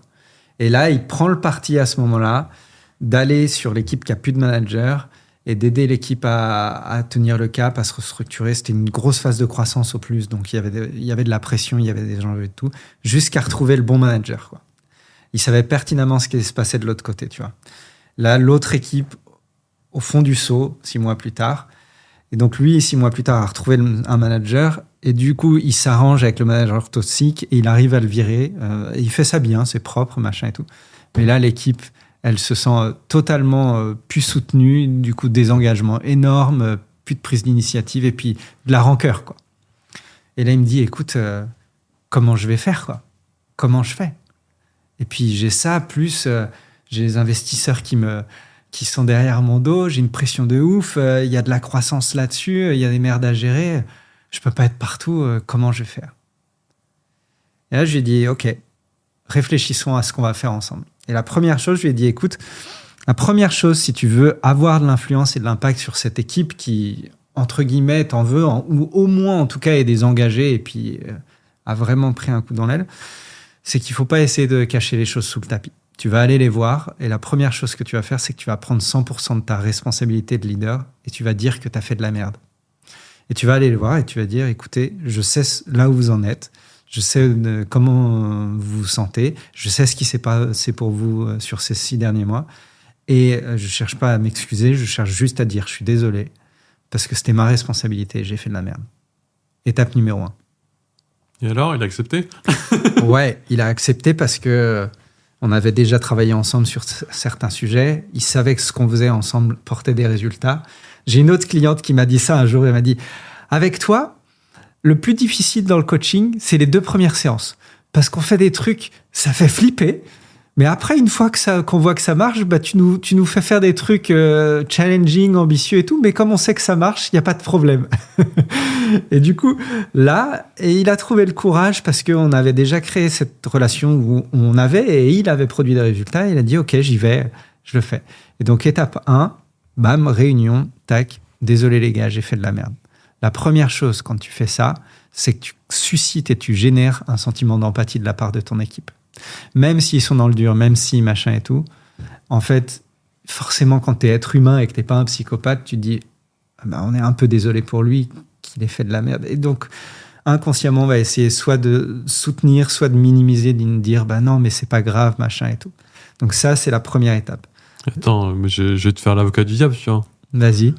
Là, je suis dans une équipe qui a la tête sous l'eau, tu vois. Ouais. Ok, il y a eu changement, turnover. Là, il y a un nouveau gars qui arrive. Enfin, un nouveau gars qui arrive. Il arrive, il admet ses fautes devant tout le monde. Moi, je le crois pas, hein, s'il fait ça devant tout le groupe. Comment il a fait, justement? Parce que je pense qu'il y en a où le discours est passé. Mais il y en a d'autres... peut-être que les tensions sont plus dures. Comment tu arrives à convaincre, justement, ces personnes sceptiques? C'est une super question. Parce que et tu as tout à fait raison. T'as pas 100% de l'équipe qui va te croire. Mais ton objectif à ce moment-là, c'est pas de regagner sur une réunion la confiance de ton équipe. Ton objectif à ce moment-là, c'est d'enclencher un processus où tu vas petit à petit regagner la confiance de ton équipe. Et c'est 2 choses différentes. Tu vois, si tu t'attends en disant ça, en disant les problèmes sont réglés, forcément, ça marchera pas. Si tu t'attends à te dire, ça c'est l'étape numéro 1. Et l'objectif, c'est même pas que les gens me croient. L'objectif, c'est juste d'être sincère. Parce que toi, tu vas pas y croire, mais inconsciemment, si le gars est vraiment sincère, ton inconscient, il va commencer à raisonner, tu vois. Ta logique va pas y croire, et tant mieux, parce que tu attends des preuves. Et comme un client m'a dit très récemment, j'ai trouvé ça admirable, il m'a dit « La confiance se construit en gouttes et elle se perd en litres ». Pas mal, je la note. Et du coup, cette base, elle est juste pour te donner l'autorisation de passer sur la phase suivante, qui est de dire, OK, maintenant, certes, j'ai fait de la merde, mais maintenant, ce que je veux, et ce que je veux, c'est que vous, équipe, et que nous, ensemble, on puisse avancer. Et pour ça, et là, il prend une posture qui est souvent contre-intuitive chez beaucoup de dirigeants. Et je lui ai dit, et tu vas te mettre en position, entre guillemets, d'humilité ou de vulnérabilité, mais stratégique. Tu dis, et pour ça, j'ai besoin de vous. Et ça, c'est quelque chose que les dirigeants, en tout cas que pas tous les dirigeants ont en tête. Ils se disent, c'est moi qui suis aux commandes, c'est moi qui suis aux manettes, c'est moi qui dois poser la vision, c'est moi qui dois solutionner les merdes. Les gens viennent dans mon bureau parce qu'ils ont des problèmes et je dois leur trouver des solutions. Tu vois, t'es souvent en position, si tu fais pas gaffe, de sauveur, tu vois. Et là, en fait, je lui ai dit, tu sais quoi, on va faire l'inverse. Tu vas te mettre en position de celui qui a besoin d'aide. Mais qu'est-ce que ça fait ? Inconsciemment, ça active chez certaines personnes le fait de dire, tiens, il demande de l'aide, ça veut dire que je vais avoir de la responsabilité ou je vais pouvoir l'aider et que du coup aussi, j'ai du pouvoir d'initiative, je vais avoir de quoi faire, tu vois. Et là, une fois que tu es ça, il faut juste pas dire que tu as besoin d'aide. Il faut l'incarner et mettre les conditions de la création de l'aide, tu vois. Et c'est là que tu passes sur, tu fais un meeting comme ça et tu dis, voilà, tiens, maintenant, de quoi vous auriez besoin, de quoi on a besoin de manière très pragmatique, c'est quoi notre prochaine milestone ou quoi, de manière très pragmatique, c'était la merde jusqu'à maintenant, de quoi vous avez besoin pour que ça tourne. Et comment moi j'ai besoin de votre aide pour que ça tourne, mais comment moi je peux vous aider et de faire en sorte pour que ça tourne. Et là, ce qui fait que toi tu vas commencer à accorder du crédit à ce manager ou ce dirigeant ou là, c'est qu'il va être vraiment dans une posture d'écoute et il va considérer ton expertise et ce que tu dis et tes idées. Ouais, en fait moi je peux pas changer les gens en fait. Pour moi, on peut pas changer les gens en étant dirigiste, en leur disant faut faire ci, cela. Il n'y a pas de recette, hein. Sinon, moi, j'ai tout le livre de Pierre Hermé pour faire les super gâteaux. Sinon, je serais un super cuisinier, tu vois. Mais moi, les recettes toutes faites, voilà. Peut-être que j'ai pas de talent, c'est ok, tu vois. Voilà. Et dans le monde d'entreprise, qui est un peu, voilà, chaque entreprise a une culture différente. Ouais. Tu peux pas changer du jour au lendemain, mais tu peux montrer l'exemple, en fait. Exactement. C'est en montrant l'exemple et en incarnant ce que tu dis, parce que c'est pas non plus... on connaît les boîtes, hein. On est les plus beaux, on est vertueux, et dans les faits, tu vois, ça se vérifie pas, tu vois. Non, il faut incarner tes valeurs, il faut incarner ce que tu fais, ce que tu dis, tu vois. Et justement, ouais, je te challengeais sur la question pour convaincre les sceptiques. C'est déjà, il faut du temps, ouais. Mais aussi, il faut incarner ce que tu dis et ce que tu racontes. Et il faut que tu montres l'exemple toi-même. Exactement. Et c'est comme ça que tu vois que tu peux récupérer l'adhésion d'un groupe. Mais c'est super compliqué parce que ouais, t'as plein. Ouais, allez, je vais donner un coup de pied. Après, je me ferai défoncer en commentaire. Je m'en fous. Hein. Mais en France, tu vois, dans les entreprises, t'as pas tout le temps la sécurité psychologique. Exactement. Et t'es un peu élevé, un peu comme dans les films ou dans les romans, tu vois. T'as la carapace, en fait. Quand t'es leader, non, c'est toi qui dois montrer que t'es fort. C'est toi qui as l'armure, tu vois. C'est pas intuitif de dire j'ai merdé ou j'ai besoin d'aide, tu vois. Ouais. Alors que, pour moi, les choses les plus simples pour accompagner les gens et pour les aider, justement, c'est de dire simplement merci ou aidez-moi, tu vois. Ouais. Et ça, je trouve que ça se perd, tu vois, parce que on va pas se leurrer, t'as des dirigeants, des managers, t'as de la politique, tu vois. T'en as, clairement, ils veulent monter en gamme, tu vois. Ils veulent lancer des projets juste pour les lancer, tu vois. Bien sûr. Donc, il y a tout ça à accompagner. Mais ouais, il faut incarner, parce que sinon... Ouais. C'est rigolo, parce que je peux te partager une anecdote là-dessus. Vas-y. J'ai la chance et l'honneur de travailler avec quelques très belles maisons de luxe qui font partie du patrimoine et de l'héritage français. Et du coup, un jour, je suis appelé par une DRH qui me dit tiens, est-ce que tu peux venir coacher notre comité de direction ? Du coup, je leur fais, bah attends, je vais regarder si je suis dispo. Bon, blague à part, j'arrive et j'avais une petite demi-journée. On avait 2h30 pour coacher un codir. Et ce terme de sécurité psychologique, ça me parle. C'est pour ça que je rebondis, parce que j'avais construit en fait mon accompagnement, mon coaching autour de la trame. Qu'est-ce que c'est être leader aujourd'hui en 2024? Et la première chose que je balançais, c'est pour les auditeurs qui connaissent pas, je vous invite à regarder Projet Aristote de Google, qui t'explique les caractéristiques d'une équipe qui fonctionne bien. Et la première caractéristique, on spoil un peu. Vas-y. La première caractéristique, de loin devant toutes les autres d'une équipe qui cartonne, c'est la sécurité psychologique. C'est la sensation de se sentir en confiance, de pouvoir dire les choses, ce qui va pas, là où on est d'accord, là où on n'est pas d'accord, et de pouvoir demander de l'aide. Et j'aborde ce sujet avec le comité de direction. Et je leur dis, je ne vais même pas vous demander à combien vous êtes en sécurité psychologique, parce que vous pourriez me bullshiter. Donc, ce qu'on va faire, c'est qu'on va générer de la sécurité psychologique tout de suite maintenant. Je leur dis, vous êtes là en tant que codir. Et chacun, vous allez prendre 1 minute, là, vous allez réfléchir à un truc sur lequel l'ensemble des autres membres du codir pourraient vous aider. Et vous allez demander de l'aide, vous allez utiliser, et vous allez commencer l'exercice. Chacun à votre tour, vous allez dire, j'ai besoin de votre aide pour... Et qui veut commencer? Donc, il y a une personne qui commence et puis qui lance la balle à l'autre, et on fait comme ça. Donc, extraordinaire, tu vois, chacun joue le jeu. Et forcément, ça finit... Et c'est là que tu vois les dynamiques. La balle, à ton avis, finit sur... C'est qui prend la dernière balle, à ton avis? Le grand DG, finalement. Tu vois, comme quoi la hiérarchie, instinctivement, est respectée. Et là, je me rappellerai toujours, il dit...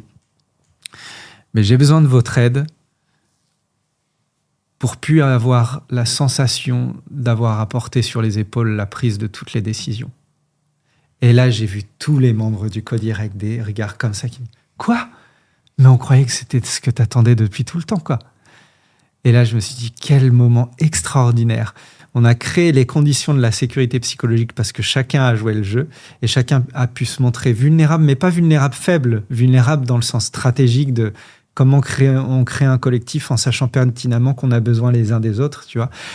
Et là, ça a changé les dynamiques de suite, tu vois, parce que il a eu le courage de se positionner comme ça et c'était génial. Et ça a pu permettre derrière de travailler en coaching de groupe ensemble sur quelles sont les postures, quels sont les modes de communication de chacun qui amènent aussi cette... parce que je lui ai dit à un moment au DG, je lui ai dit, si tu as l'impression de devoir prendre toutes les décisions, c'est parce que ta façon de communiquer avec ton codir fait que tu laisses l'impression que c'est toi qui dois prendre toutes les décisions. Donc ça allait dans les deux sens, mais voilà, c'était une petite anecdote pour illustrer ce travail important de création de sécurité psychologique pour créer un changement derrière. Ouais, c'est la base. Tu vois, moi, quand j'ai démarré dans le monde du travail, j'étais toujours en mode de toute façon, si je suis bien payé, voilà, il n'y a pas de souci, tu vois. Non, à un moment donné, tu vois, le salaire, il tombe tous les mois. En haut, t'oublies, tu vois. Ouais. Et non, les gens, ils ont besoin d'être investis, en fait. Ils ont besoin d'être investis, ils ont besoin de savoir pourquoi on fait les choses, tu vois. Parce que si oui, on fait cette tâche, on fait ce projet, on fait ce produit juste parce qu'on est payé, tu vois. Sur le long terme, ça ne marchera pas. Exactement. Parce que déjà, tu auras toujours une boîte qui te payera plus. Ouais. et puis, non, à la longue, chaque être humain, moi, c'est mon côté naïf, le voyage et tout. Tout le monde a besoin d'être créatif. Tout le monde a besoin d'être créatif et tout le monde a besoin d'être, apporteur de la pierre pour remonter un édifice, tu vois. Ouais. Et si tu montes pas la vision et que tu demandes pas de l'aide aux gens, tu peux pas garder les gens. Ouais. Et c'est marrant parce que ça me fait penser à une anecdote d'un client, pareil, qui vient de poste, un très très gros poste de direction dans un grand groupe. Et pour illustrer au fait ce que tu dis, ça se fait pas du jour au lendemain, ça prend du temps de sentir que... Et donc, il fait tout le processus de recrutement, il est recruté et tout, et il dit, je suis content parce que vraiment dans le processus de recrutement, les gars incarnaient les valeurs, tu vois. Et ce gars-là donc, avait besoin de ces valeurs vraiment humaines, de performance, mais tournées vers l'humain et en comprenant les logiques et les dynamiques qui font qu'un collectif devient performant. C'est pas performance parce qu'on a des KPI et qu'on a rempli les tableaux, quoi. Et il fait sa semaine d'intégration. Et à la fin de la semaine d'intégration, le CEO de la multinationale, c'est voilà, des boîtes qui font des milliards, quoi, le prend dans son bureau. Pendant 2 heures, il discute et il lui pose une question. Il dit « Qu'est-ce que tu as retenu de cette semaine ?» Et là, ce qui est extraordinaire, c'est que mon client, pourtant, il était sensible aux valeurs, il avait vu la semaine comment ça s'était passé et tout. Et là, il dit j'ai vu les objectifs pour 2024, c'est important, et puis les objectifs de croissance et tout. » Et là, le CEO, il regarde, il fait « C'est tout ce que tu as retenu ?» Et là, mon client, il savait plus où se foutre, tu vois.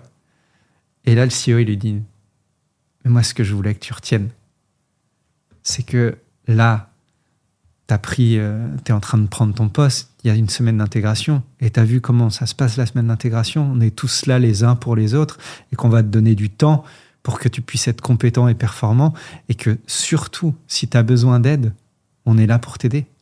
Parce que la valeur numéro 1 de notre boîte, c'est l'entraide. C'est ça que je voulais que tu retiennes. » Et là, mais j'ai trouvé ça extraordinaire. Déjà parce que du coup, ce CEO, je dis, j'ai envie de l'interviewer. C'est un leader de ouf. Et ça m'étonne pas que sa boîte, elle cartonne. Et de 2 aussi pour montrer combien, même si tu as des bonnes valeurs, même si machin et tout, tu es conditionné pour d'abord pas avoir cette sécurité psychologique et à répondre à un truc que tu penses qu'il espérerait répondre le truc bateau de croissance, chiffre, machin et tout.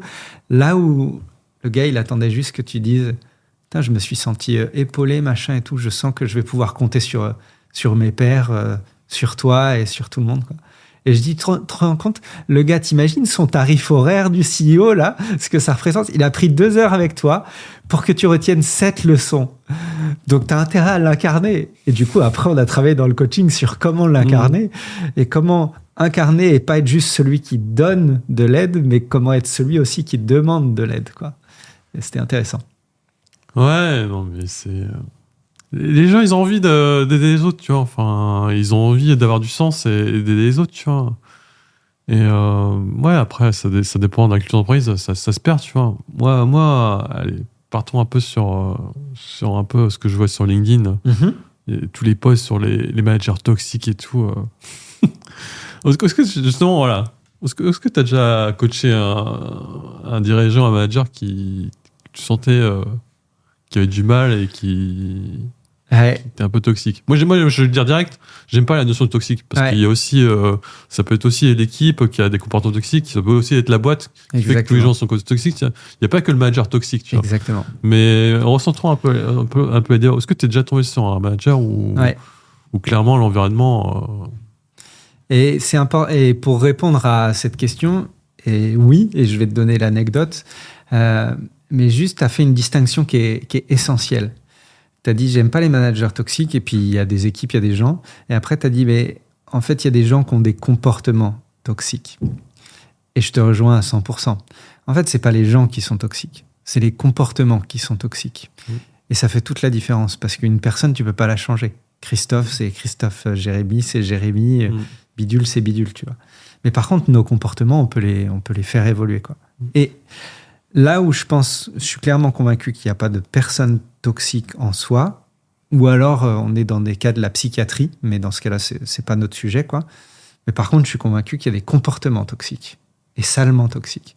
Et notamment, une cliente, et celle-ci, je t'en avais parlé, tu sais, qui était directrice, elle est douée dans ce qu'elle fait. Tac, on l'a fait monter d'un grade. Elle se retrouve à manager une équipe de 40 personnes, mais elle a encore ce que j'appelle le syndrome du spécialiste ou de l'exécutant. C'est-à-dire qu'elle était très douée pour faire, elle générait des résultats, du chiffre, machin.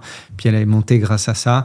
Mais on lui a pas dit que son boulot, c'était plus de faire des résultats ou des chiffres, c'était d'accompagner des gens qui allaient faire du résultat et des chiffres. Puis elle est remontée, et puis là, elle se retrouve avec 40 personnes. Et là, du coup, en fait, elle était encore focus sur résultats, chiffres, machin. Dans mon bureau, je mets la pression aux autres et je comprends pas pourquoi les autres font pas comme moi. Tu vois, parce que souvent, dans le syndrome de l'expert, il y a ce biais du « mais pourquoi les autres font pas comme moi ?» quoi. Et qui est partie en congé maternité. Et quand elle est rentrée de ce congé maternité, une partie de son équipe qui dit on veut plus travailler avec elle, si elle revient, on démissionne. Et clairement, et cette personne aujourd'hui, je l'adore, tu vois, et en plus, elle fait un super boulot dans son équipe aujourd'hui, mais elle avait un comportement toxique pourri, quoi. Tu vois. Et mon premier coaching, enfin pas mon premier parce que je l'avais déjà coaché avant, mais mon premier coaching, ça a été lui faire juste réaliser que oui, et c'était horrible pour elle parce que les circonstances, la façon dont c'était fait et tout, c'était horrible, surtout sur un retour de congé maternité, mais qu'il n'y a pas de fumée sans feu, quoi. Et c'est très très dur pour l'ego de se rendre compte de ça, mais tu es obligé de te rendre compte de ça pour pouvoir changer ton comportement. Ouais. Et son équipe, comment ils ont vu, comment ils se sont comportés vis-à-vis du changement? Et bien pareil, et c'est assez intéressant parce que grosso modo, on a fait un peu la même stratégie que j'ai expliqué avec l'autre client. Il faut d'abord reconnaître les faits, dire qu'on est désolé et dire qu'on veut changer et agir en conséquence. C'est pas juste dire qu'on veut changer. Et au début, il y avait des Christophe, il y en avait plein dans l'équipe, tu vois, qui disaient ouais, t'es mignonne, on te voit venir, tu vois. Sauf que ce qu'ils ne savaient pas, c'est qu'elle avait engagé un vrai travail du coup qu'on faisait ensemble, où elle allait faire des trucs totalement différents, se réagir, ne serait-ce que... Et c'était marrant parce qu'en fin de coaching, une fois que tout s'était bien remis en fin d'accompagnement, elle me dit, tu sais, notre coaching m'a fait réaliser une chose, c'est que plus on monte dans les niveaux, plus il faut passer du temps avec les gens. Et en fait, elle n'avait pas compris. Pour elle, c'était il faut performer, il faut regarder les problèmes techniques, les machins, les trucs et tout. Et en fait, on en parlait juste avant là, l'enregistrement. C'est le pouvoir d'une réunion one-one, tu vois. Et ça, elle a pris conscience. Et petit à petit, elle a reconstruit de la confiance avec l'équipe, elle a reconstruit du collectif, elle a reconstruit tout ça, de la communication et du coup du partage d'une vision commune sur 6 mois, quoi.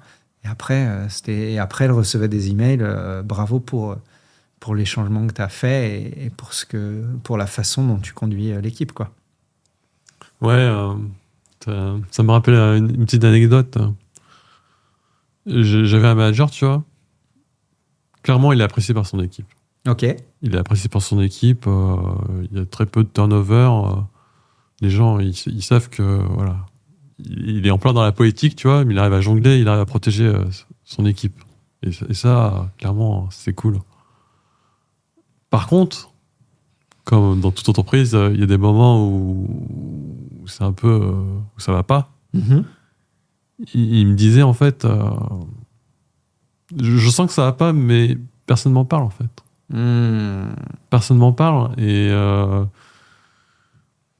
ouais, il sait qu'il est apprécié, mais par contre là clairement il voit que ça pue. Ouais. Mais à chaque fois qu'il croisait à la cafette ou qu'il croisait les gens de son équipe, non mais il y a pas de souci, t'inquiète pas, ouais. C'est un peu la merde, mais ça va aller, tu vois, ça va aller. Mais il n'arrivait pas justement à... Déjà, il se remettait en cause, il me dit pourquoi il me cache la vérité, tu vois. Ouais. Enfin, je les impressionne ou ils ne croient pas en moi, ou... alors que c'était pas ça, tu vois. Ouais. Et le fait de discuter, que je l'accompagne, tu vois. La première chose que j'ai fait déjà, c'est regarder son agenda, tu vois. Je vais pas tomber dans le débat télétravail, présence sur site et tout, peut-être qu'on en parlera après. Partons déjà du principe de l'agenda, où déjà je regardais son agenda, il était rempli en fait. C'était pire que Tetris. T'avais les couleurs rouges, vert, bleu, jaune, tu vois.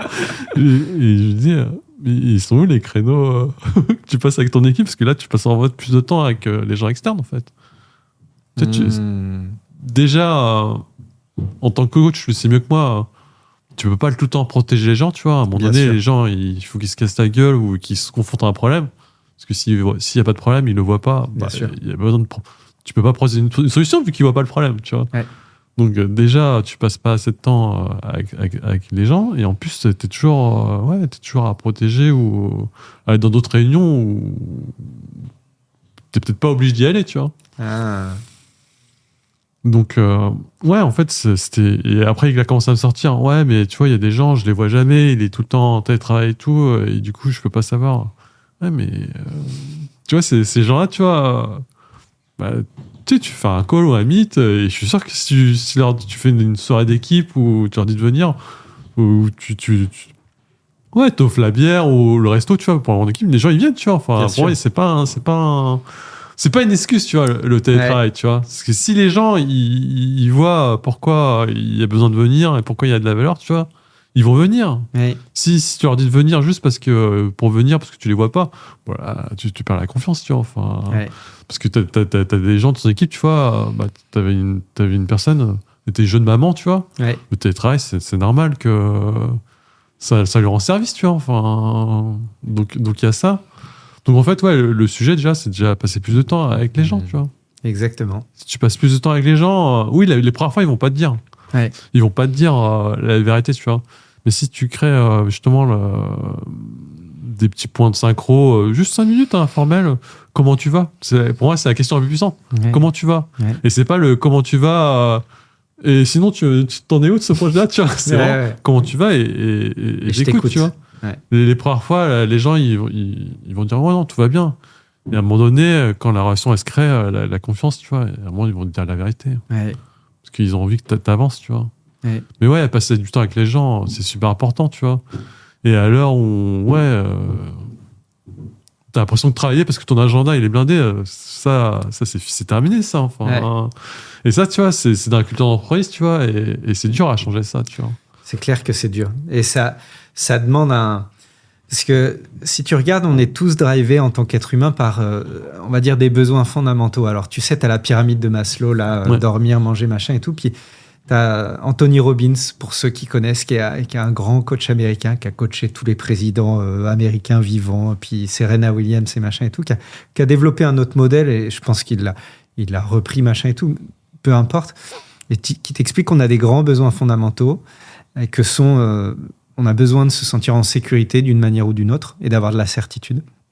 On a besoin en même temps, parce que l'univers fait des choses rigolotes, d'avoir de la nouveauté, de la diversité, de découvrir des choses. Et il y a plein de façons de le faire, tu vois. Tu peux le faire de manière positive, tu pars en voyage ou tu vas à une soirée ou machin. Tu peux avoir de la diversité, tu te mets une seringue d'héros dans l'avant-bras et tu vas avoir de la diversité, tu vois. Donc il y a des façons positives, des façons neutres et des façons destructrices de le faire. Et il y a un troisième besoin qui est vraiment important. On a tous besoin de sentir de reconnaissance et de sentir qu'on est important, qu'on existe, machin et tout.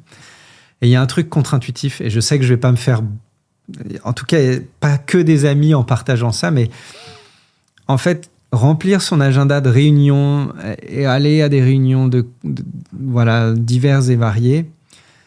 La réunion en France, c'est le symbole de c'est important, en fait, tu vois. Et en fait, inconsciemment, tant qu'on n'a pas mis le doigt dessus, on fait de la réunion pour la réunion, mais c'est en fait, en vrai, on fait de la réunion parce qu'inconsciemment, ça nous permet de remplir notre besoin d'importance. Et je me rappelle quand j'étais salarié, quand j'étais fonctionnaire, je me souviens, ma manager, qui est chouette, une bonne personne, hein, mais qui était tombée dans ce piège, tu vois, et qui était là, ah non, mais je suis surchargé, j'ai 8 réunions aujourd'hui, et puis demain, j'en ai encore 7 et tout.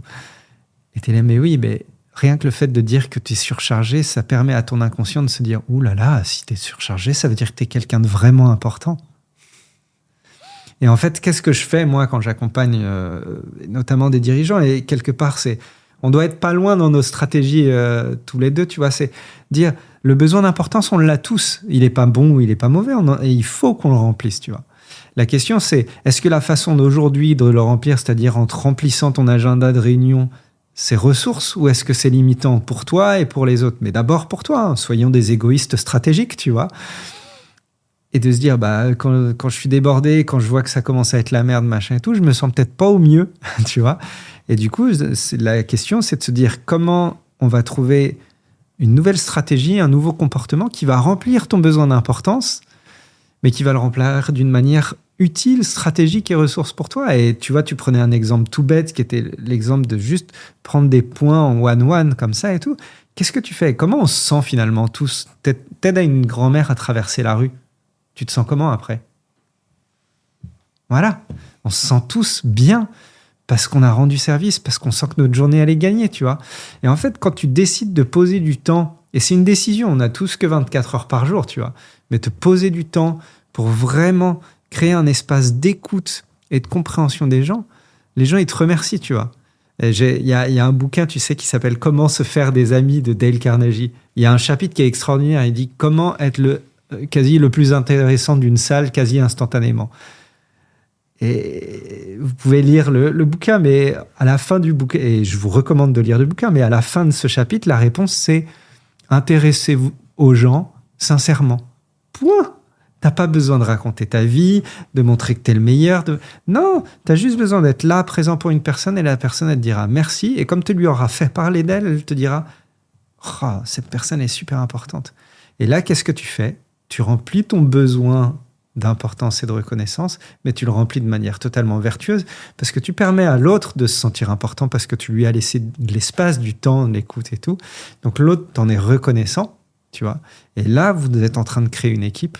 Et là, vous avez envie de surmonter les problèmes, de crusher les challenges et d'avancer ensemble pour une vision qui cartonne. Mais parce que tu auras décidé de perdre du temps à discuter avec cette personne, quoi. Mais ouais, parce qu'en fait, là, on parlait d'aider, mais des fois, t'as pas besoin de tout le temps mettre dans l'action, tu vois. T'as des gens, ils ont juste besoin d'écoute, en fait. Exactement. Des fois c'est un problème qui les surpasse, et même toi, en tant qu'interlocuteur, tu n'as pas les solutions, tu vois. Juste le fait de créer les conditions, justement, pour qu'elle en parle et qu'elle écoute, bah déjà, la personne, elle se sent mieux, déjà. Exactement. La personne, elle se sent mieux, et c'est OK, tu vois, de pas trouver de solution. Comme on disait tout à l'heure, c'est OK d'être vulnérable, et c'est aussi OK, bah là, aujourd'hui, tu vois, à l'instant T, tu vois, il n'y a pas de solution. Par contre, je reste pas tout seul dans mon coin à moisir. Bah, tu sais, tu me sais mieux que moi, tu vois, avec ton voyage, avec les gens qui t'ont arnaqué, tu vois. Tu as vu comment ça pèse, tu vois, de rester dans ton coin. Tu rumines, tu as des idées horribles, tu vois. Enfin, tu te fais du mal, tu vois, et c'est encore plus dur, tu vois. Et le fait, tu vois, juste d'en parler, d'avoir quelqu'un qui est à l'écoute, pas besoin d'avoir Superman pour me sauver et tout. Non, j'ai juste besoin de quelqu'un qui m'écoute. Ça peut aller mieux, tu vois. Et le fait justement de toujours être à l'écoute et de créer des espaces d'écoute, tu vois, c'est sûr que voilà, ça se passera mieux. Hein. Et c'est assez intéressant parce que tu vois, on dit souvent ok, écouter. En fait, c'est simple à comprendre ce que c'est écouter. Mais par contre, c'est pas simple à bien faire, tu vois. Et c'est différent d'entendre. Et c'est vrai que tu vois, quand j'accompagne. Tu sais, parfois, pareil, c'est pas les prospects ou les clients qui me demandent ça, mais c'est des gens qui sont extérieurs et qui me disent mais comment tu peux coacher des gens qui sont des dirigeants de start-up, qui ont levé des fonds de multinationales, de trucs, alors que tu l'as pas fait? Je dis mon job, c'est pas de leur dire quoi faire de leur métier, ils savent le faire. Par contre, moi, j'ai passé sacrément plus de temps sur un sujet, c'est la communication. Et là, je sais que vu le nombre d'heures et de semaines et de jours que j'ai passé à poncer le sujet, à expérimenter et tout, là, je sais que je peux apporter quelque chose. Et ce dont ont besoin mes clients, et qu'ils soient dirigeants, directeurs, managers, et parfois j'ai des architectes, j'ai des gens de la santé, tu vois, c'est plus rare, mais ça peut arriver. En fait, ils ont besoin d'apprendre et s'entraîner à être bons dans la communication. Et on pense souvent, par exemple, qui dit communication dit être impactant parler en public ou sur les réseaux sociaux. Et ça, je le fais avec eux aussi, mais je le fais à la fin. Parce que la première étape, c'est ce que tu viens de dire, c'est bien communiquer, c'est d'abord apprendre à bien écouter. Et ça, je les entraîne, je les aide. Et rien que cette étape-là, qui est en plus pourtant juste la première, mais elle a un effet extraordinaire, quoi, sur les relations et du coup sur les résultats qu'il y a avec les gens, les équipes. Tiens, mais là, tu me tends la perche, là. Tu me tends la perche. Allons dans la communication. Pourquoi tu postes sur LinkedIn ? Alors, je vais te dire le secret que j'ai jamais dit à personne. La vraie raison pour laquelle je poste sur LinkedIn, c'est pas pour vendre une formation sur comment gagner des sous grâce à LinkedIn. C'est même pas non plus pour trouver des clients grâce à LinkedIn. Pour être totalement honnête avec toi, vu ce que j'ai vécu, l'histoire que j'ai vécue et la transformation que ça m'a apporté, plein de personnes m'ont fait le retour et le feedback, me dire « tu devrais écrire un livre ». Sauf que je sais que c'est du travail et je me dis, j'ai pas envie d'écrire un livre juste pour ma maman et mon meilleur pote, même si j'adore ma maman et mon meilleur pote, tu vois. Je me suis dit, tiens, il me faut quelque chose, un levier qui me stimulera à écrire un bouquin. Et du coup, fin 2021, je me suis dit, tiens, et si tu testais le jeu de LinkedIn pour voir si tu es capable de créer une audience? Parce que si tu as une audience engagée et qui apprécie ce que tu écris, si tu as 10 000 personnes ou 20 000 ou 30 000, bah, tu auras peut-être 500 personnes ou 200 qui auront envie de lire ton livre, quoi. Donc, je suis parti sur LinkedIn avec cet état d'esprit. C'était pas du tout pour trouver des clients, c'était pour me dire, tiens, quand j'arrive à 20 000, à une audience de 20 000 personnes, je me lance, j'écris mon livre. Donc là, j'ai la pression parce que je suis à 19 100 et quelques à l'heure où on enregistre ce podcast. Et juste le truc, c'est que je me suis dit, moi, quand je me lance dans un jeu, j'aime gagner, pas contre les autres, mais j'aime gagner pour moi. Et donc, je me suis dit, on va faire en sorte de comprendre le jeu et les règles du jeu pour, entre guillemets, gagner et atteindre le plus rapidement mon objectif. Ouais, je te le souhaite, hein, de toute façon. Maintenant, t'es engagé, là. Non, j'ai plus le choix. T'as plus le choix, tu vois. Mais par contre, je rebondis sur un truc, là, quand tu me dis, j'ai pas besoin de LinkedIn pour créer des clients. Je suis quand même sceptique, hein, parce que LinkedIn, c'est quand même un bon levier, justement, pour attirer les bonnes personnes, tu vois. C'est assez intéressant et je vais clairement pas cracher dessus. J'ai eu, là, depuis que je me suis, on va dire, depuis 6 mois, 8 mois, j'ai quelques très beaux clients qui sont arrivés par LinkedIn. Mais je ne fais aucune stratégie de prospection, de recherche, de machin.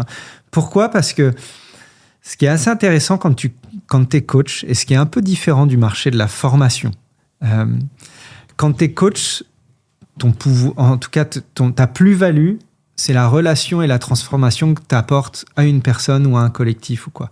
Et ça, le problème, c'est que c'est assez difficile à marketer sur une landing page ou sur du papier ou quoi. Et c'est pas très précis. Tu vois ce que je veux dire ? Quand tu es vraiment coach, toi, tu vas avoir un sujet, l'autre, il va avoir un autre sujet, l'autre, il va avoir un troisième sujet. Alors, tu peux avoir une tendance, tu vois, mais t'es pas précis. Tu veux que je sois méchant ou pas ? Vas-y. On est que tous les deux, donc je peux y aller. Hein. Vas-y. On a tous des certifs. On a tous des certifs, tous fait les mêmes diplômes, les écoles. C'est quoi qui fait la différence avec les gens ? Exactement. Et c'est une très bonne question. J'ai une personne qui m'a dit, mais qu'est-ce qui fait que les gens ils viennent te voir toi, tu vois ? Et en fait, j'ai dit un truc super simple. J'ai dit de toute façon, j'ai dit si t'es bon en coaching, ça veut dire que t'es bon en influence. Si t'es bon en influence, ça veut dire que t'as jamais besoin de vendre. Donc si t'es bon en coaching, t'as jamais besoin de vendre, t'as jamais de problème. En tout cas, pour l'instant, c'est ma croyance. Si dans 2 ans, je suis dans galère financière, peut-être que je changerai ma croyance. Je t'appellerai. Tu m'appelleras, voilà. Mais pour répondre du coup à ta question, qu'est-ce qui fait que les gens m'appellent ? Et parfois, moi-même, je me demande, tu vois, parce que autant on a des valeurs partagées, autant le monde, dans les domaines et les univers de mes clients, je me dis, oh là là, je suis pas dans cet univers-là, tu vois. Mais les gens, ils m'appellent parce que un jour, j'ai coaché une personne. Et peut-être que c'était juste une séance gratuite, tu sais, comme je l'expliquais au début. Et cette séance gratuite, c'est pas juste un diag. Je l'ai coaché et on a fait une vraie transformation à l'issue de cette séance. Et là, les gens, ils ont dit « Waouh !» Ils ont dit, s'il y a ça à l'issue d'une séance, qu'est-ce qui se passe à l'issue de 2, 3, 4, 5 séances ? Et il se passe 2 choses. Là, ils ont vu le pouvoir. Et attention, je ne les ai pas coachés sur des trucs techniques ou quoi. Là où je pense que j'ai une vraie valeur ajoutée, c'est faire monter en compétence les gens sur leur façon de communiquer, que ce soit avec eux, avec les autres, que ce soit en interne, que ce soit en externe. Et en gros, ils ont expérimenté ça et ils ont eu des shifts. Tu vois, j'ai eu un client un des top 3 français, voire top 10 mondiaux, un gros directeur d'une de ces boîtes-là. Je lui dis, qu'est-ce que tu attends de cette séance ? Il me dit, j'attends que ce soit utile. Genre, il te met déjà la pression, tu vois, en début de séance. Et à la fin, il me dit, mais en fait, cette séance, elle a eu de la valeur ajoutée. Tu sais, sur ce petit moment-là, où tu m'as fait prendre conscience totalement, tu m'as fait changer mon modèle du monde et ma perception du monde sur ce sujet précis. Et en fait, les gens, ils m'appellent pour ça, pour les résultats que je crée. Puis après, en fait, une fois que tes clients, ils sont conscients de ça, ils redeviennent tes clients. Puis après, ils parlent de toi. Et puis en fait, tu n'as jamais de problème pour trouver des clients. C'est tout le temps les gens qui t'appellent. C'est jamais toi qui vas appeler des clients. Donc, c'est pour ça que je dis que j'utilise pas LinkedIn, parce que de toute façon, je remplis mon agenda grâce aux recommandations. Et j'avais fait, tu sais, encore une histoire de la modélisation. J'avais regardé comment elle fait commencer tous les grands meilleurs coachs. Et je suis allé chez les Américains beaucoup, mais des Tony Robbins, des Michael Neal, des Rich Litvin, des machins et tout. Des gens qui sont bons et qui se marketent très bien aujourd'hui, tu vois, en plus. Mais au début, ils ne cherchaient pas à se marketer. Au début, ils coachaient, ils créaient des transformations et ils avaient des clients qui devenaient des commerciaux. Et voilà. La meilleure vitrine, tu vois, c'est les retours des clients, tu vois. C'est ça. Mais je reste persuadé, tu vois, tu me dis si je me trompe. Il y a forcément des clients qui t'ont lu, en fait. Enfin... Exactement. Et là, tu comprends. Alors, je blaguais pas. C'est la réelle raison du pourquoi j'ai commencé sur LinkedIn. Mais maintenant, à quoi ça sert et quelle est ma vision de pourquoi je continue à poster sur LinkedIn, tu vois? Je pourrais dire, ça y est, j'ai atteint les 20 000, j'arrête. Mais non, c'est parce que, en fait, tu viens de mettre le doigt sur quelque chose de vraiment puissant. J'ai une vision à long terme. Ça va faire peut-être un peu prétentieux ou ambitieux, mais je me dis, pour l'instant, je suis un bébé coach, tu vois. C'est-à-dire, ça fait 4-5 ans. Alors, j'ai la chance d'avoir des clients extraordinaires et tout, mais c'est pas en 4-5 ans que tu deviens vraiment bon et que tu as un impact de ouf. Donc, j'ai une vision à 10 ans. Et à 10 ans, je rêve de continuer à avoir de plus en plus d'impact, d'accompagner des gens qui ont de plus en plus d'influence pour que ça ait une vraie différence et que je contribue à ce mouvement d'un mouvement plus humain et donc plus efficace dans ce monde-là, tu vois. Ça, c'est ma vision très long terme. Je la partage très rarement, mais comme on n'est que tous les deux. Et du coup, LinkedIn, comme tu l'as très bien dit, c'est tu sèmes des petites graines régulières, tes clients te lisent, d'autres personnes te lisent, et les gens pour qui ça fait sens, petit à petit, ils se disent « Ah ouais, Jérémy, c'est cool, j'aime bien ce qu'il partage, machin et tout. » Et c'est même pas l'histoire de « Est-ce que je vais être son client demain ou après-demain ?» C'est, voilà, plus tu commences à créer une audience qui partage tes valeurs, qui partage tes messages et qui aime bien la façon dont tu les partages aussi, et plus derrière, à long terme, tu peux avoir un impact et une influence. Mais c'est exactement ça, en fait, tu vois. Moi, j'ai démarré LinkedIn l'année dernière, tu vois. Clairement, ça s'est pas très bien passé au départ parce que, tu vois, les gens, comme tu disais, il n'y a pas la sécurité psychologique. Donc, tu vois, quand tu écris sur LinkedIn, il y a tout le monde qui te voit. Il y a tes RH, il y a ton boss, il y a tes clients, tu vois. Donc, ça, je peux comprendre, tu vois, c'est difficile à surmonter. Après, les gens, ils oublient que dans les réseaux sociaux, tu vois, tu peux pas plaire à tout le monde, hein. Exactement. Tu peux pas plaire à tout le monde. Et tous les gens, s'ils te lisent, non, mais lui, on le sort pas, c'est un mytho, il raconte des salades ou il fait de l'autopromotion. C'est ok, tu vois. Pas besoin de l'insulter, lui mettre un commentaire, t'as un charlot, tu vois. Tu passes ton chemin. Ouais. Tu passes ton chemin. Par contre, il y a d'autres personnes que tu vas toucher, tu vois. Et ça peut être des personnes, comme tu as dit, ils n'ont pas forcément besoin de toi, tu vois, mais ils ont quand même sur un réseau social pour lire et pour ça d'être inspiré, tu vois. Et c'est ok, tu vois. Et t'attires ces gens-là, tu vois. Et ça fait le filtre direct, tu vois. Oui, t'auras des haters, mais au final, t'as déjà eu des haters, enfin. Ouais.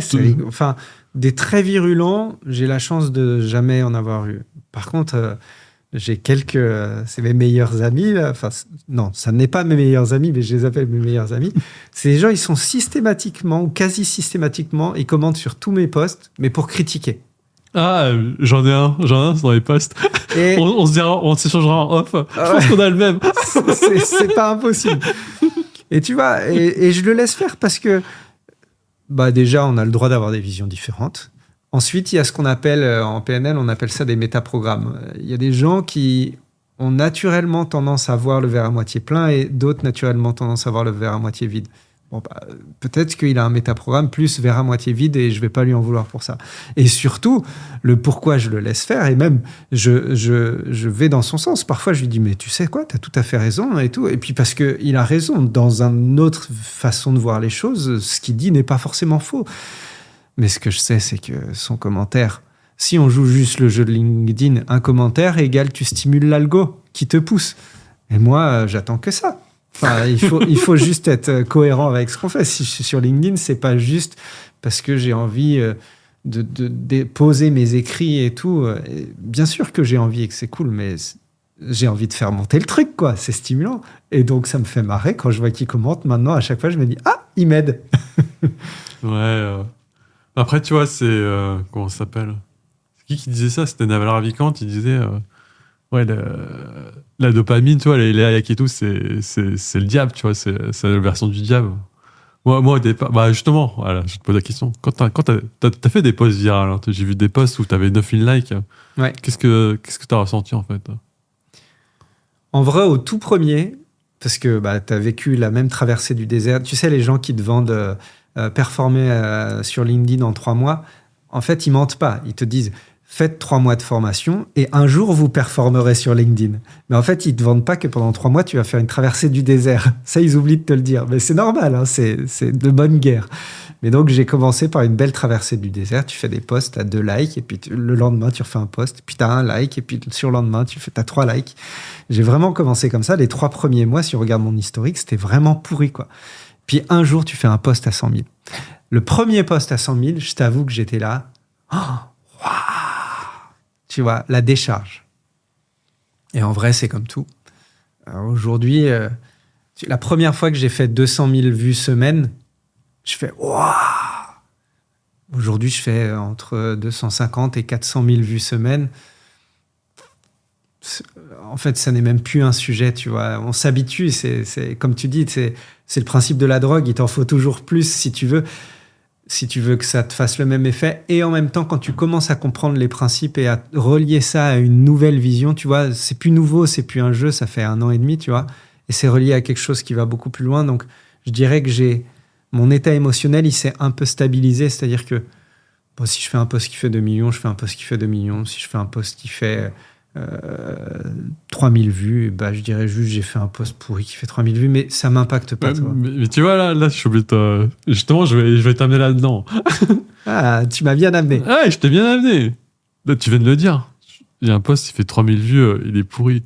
Mais tu sais, moi, tu vois, quand j'étais à l'école, j'étais en classe, tu vois, quand je récitais ma poésie devant 25 personnes, j'étais en sueur, tu vois. Enfin, c'était déjà trop de monde pour moi. Et déjà, j'étais d'à côté, quand je récitais ma prose, tu vois, j'étais content, j'étais fier de moi devant 25 personnes. Ouais.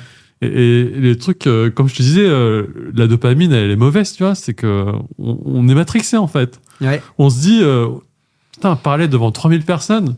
Mais attends, mais quand tu fais 10 meet-up, t'es genre 50 personnes, c'est déjà fou, tu vois. Ouais. Et tu te rends compte, avec Internet et LinkedIn ou n'importe quel réseau social, putain, on est arrivé à se dire inconsciemment, putain, mon poste, il a bidé, il a touché que 3000 personnes.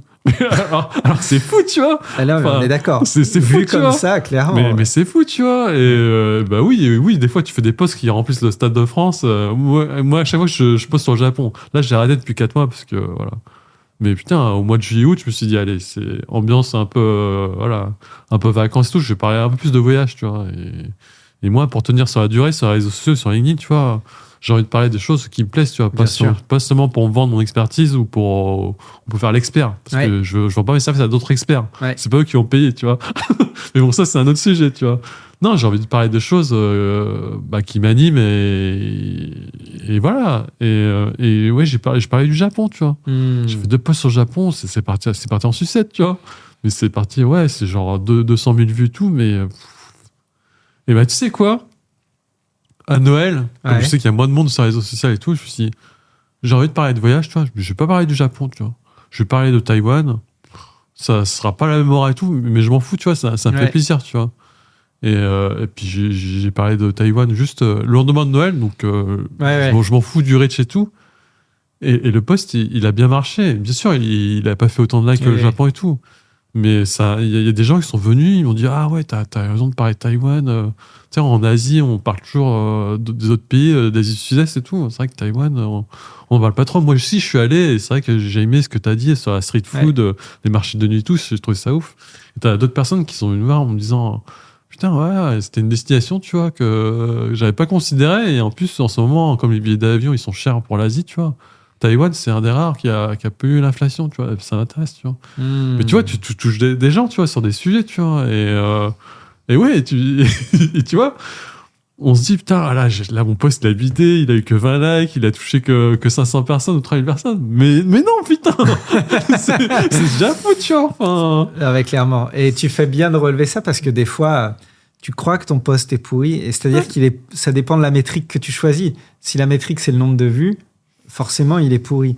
Mais en vrai, ça peut arriver, et ça m'est déjà arrivé. Alors là, j'en ai pas en tête, j'en publie un certain nombre, mais de posts qui, en termes de nombre de vues, n'avaient pas performé, mais par contre, qui avaient touché certaines personnes vraiment, et que les personnes, comme tu dis, étaient venues me faire des feedbacks, et voire même, je crois que j'ai déjà eu 1 ou 2 clients qui sont arrivés suite à des posts que je considérais pourris, en termes de nombre de vues. Ouais. Donc, c'est très important ce que tu partages. Ouais. Les gens, ils se souviennent toujours de ce que tu as leur fait ressentir. Hein. C'est la citation de Maya Angelou. Et oui, c'est fort la puissance d'Internet, tu vois. Et comme on s'est un peu laissé berner sur les likes, les vues et tout, on se rend pas compte que, tu vois, tu peux inspirer, influencer quelqu'un, tu vois, juste avec ton partage, tu vois. Oui, tout à fait. Ouais. Et ça, tu vois, si tu peux inspirer une personne, c'est génial, tu vois. Enfin, mais ça, c'est clair, ouais. Et tu vois, c'est ça qui m'a fait, quand je disais, oui, quand je débutais sur les réseaux sociaux, ça s'est un peu mal passé. Parce qu'en fait, j'avais ces croyances bloquantes, tu vois, il y a tout le monde qui va me lire, les gens, ils vont me juger et tout. Mais il y a aussi des gens que tu vas inspirer, tu vois. Ouais. Et je disais dans le podcast, avec Alex Viseo, qui est célèbre influenceur en voyage, tu vois, il me disait, mais on se rend pas compte, tu vois. Enfin, grâce à Internet, avant, on était isolés, tu vois, les gens, ils étaient passionnés par des trucs de niche. Et en fait, grâce à Internet, tu vois, tu les rassembles. Ouais. Tu les rassembles, et au départ, on te traitait de fou, tu vois, parce que, ouais, t'aimes ceci, t'aimes cela, ouais, t'aimes collectionner des figurines, t'aimes des chabus en peluche, tu vois. Mais il y a des gens qui aiment ça, tu vois. Et des gens qui aiment ça, tu vois. Et grâce à Internet, tu te rassembles, ces gens-là, ils se rassemblent. Je dis, non, vous êtes pas fous, en fait. Vous êtes déjà plus nombreux que vous pensez, tu vois. Ouais. Et vous êtes pas fous. Et ouais, ça crée des synergies, tu vois. Enfin, je le dis à chaque podcast et je continuerai à le dire, tu vois. Prendre la parole sur Internet, c'est écrire pour des gens que tu n'as pas encore rencontrés, en fait. Ouais, exactement. Et ça, c'est quand j'ai vu cette citation de Naval Ravikant, mais c'est fou, tu vois. On prend l'exemple, tu vois, pour clôturer le podcast, tu vois. Moi, si j'étais pas sur LinkedIn, je t'aurais jamais rencontré. Hein. Ah, mais ouais. Pareil. Non, mais c'est extraordinaire. Enfin, juste notre rencontre, tu vois, on va dire. Extra. C'est n'importe quoi, tu vois. Ouais. Déjà, c'est la deuxième fois qu'on se voit, tu vois. Ouais. C'est la première fois qu'on se voit en physique. Ouais. Donc, je pense que comme t'es pas dans la région parisienne, tu vois, il n'y a aucune chance qu'on se rencontre, tu vois. Ça, c'est sûr. La première rencontre, c'était en DM sur LinkedIn. Ouais. Parce que c'était une amie à nous en commun à Zlatan. Elle me dit, ouais, lui, il est cool, vous allez me suivre. Et du coup, c'est comme ça que tu m'as. C'est même toi qui est venu me voir, tu vois, au départ. Tu vois. Ouais. Et je trouve ça fou, tu vois. Et après, on a fait un podcast. Ouais. Le podcast, comme je t'ai dit, je sais pas pourquoi. Enfin, je sais pourquoi, mais je comprends pas que sur la durée, tu vois, c'est le plus grand nombre d'écoutes en termes d'épisodes, tu vois. Ah, c'est fou, hein. Sans te vexer, tu vois, mes autres invités, ils avaient des choses à partager, tu vois. Mais toi, je sais pas ce qui s'est passé. Il y a un truc, tu vois. Ouais. Et on se rencontrait, voilà, avec ça, tu vois. Et là, quand je te demandais, ouais, je vais commencer le podcast vidéo, je suis fou, tu vois, je me lance un nouveau défi, tu vois.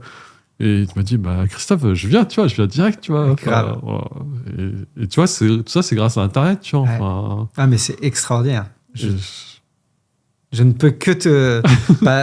on en est là de suite, et la preuve, c'est que au-delà de l'aspect business, au-delà de l'aspect truc et tout, ça ouvre des portes, des opportunités, des rencontres, et du coup, qui permettent de s'enrichir dans notre vie, mais pas juste en termes pécuniaires, mais de faire de notre vie un espace de rencontre, de connexion, d'opportunités, de partage, de grandir ensemble, que je trouve extraordinaire. Et du coup, merci, même si on pourrait dire merci LinkedIn de nous avoir permis de nous rencontrer, tu vois.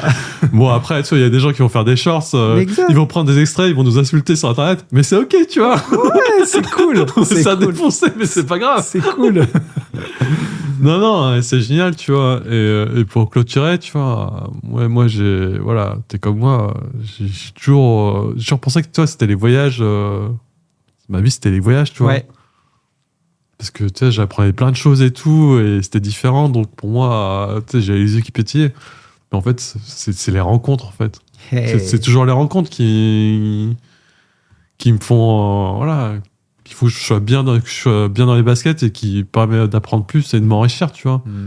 Et oui, là, on voyage moins parce que, voilà, en termes d'écologie et tout, on va pas rentrer dans ce débat, tu vois. Bien sûr. Ouais. Mais oui, il y a quand même un devoir, tu vois, c'est plus comme avant, tu vois. Ouais. Mais tu vois, grâce à Internet et tout, je continue à échanger avec des gens, à rencontrer de nouvelles personnes, tu vois, et je fais la même chose qu'en voyage, en fait. Ouais. Et quelque part, j'adore ce que tu viens de dire, ce côté, tu vois, je croyais que c'était les voyages, et en fait, dans le voyage, ce qui était important, c'était les rencontres.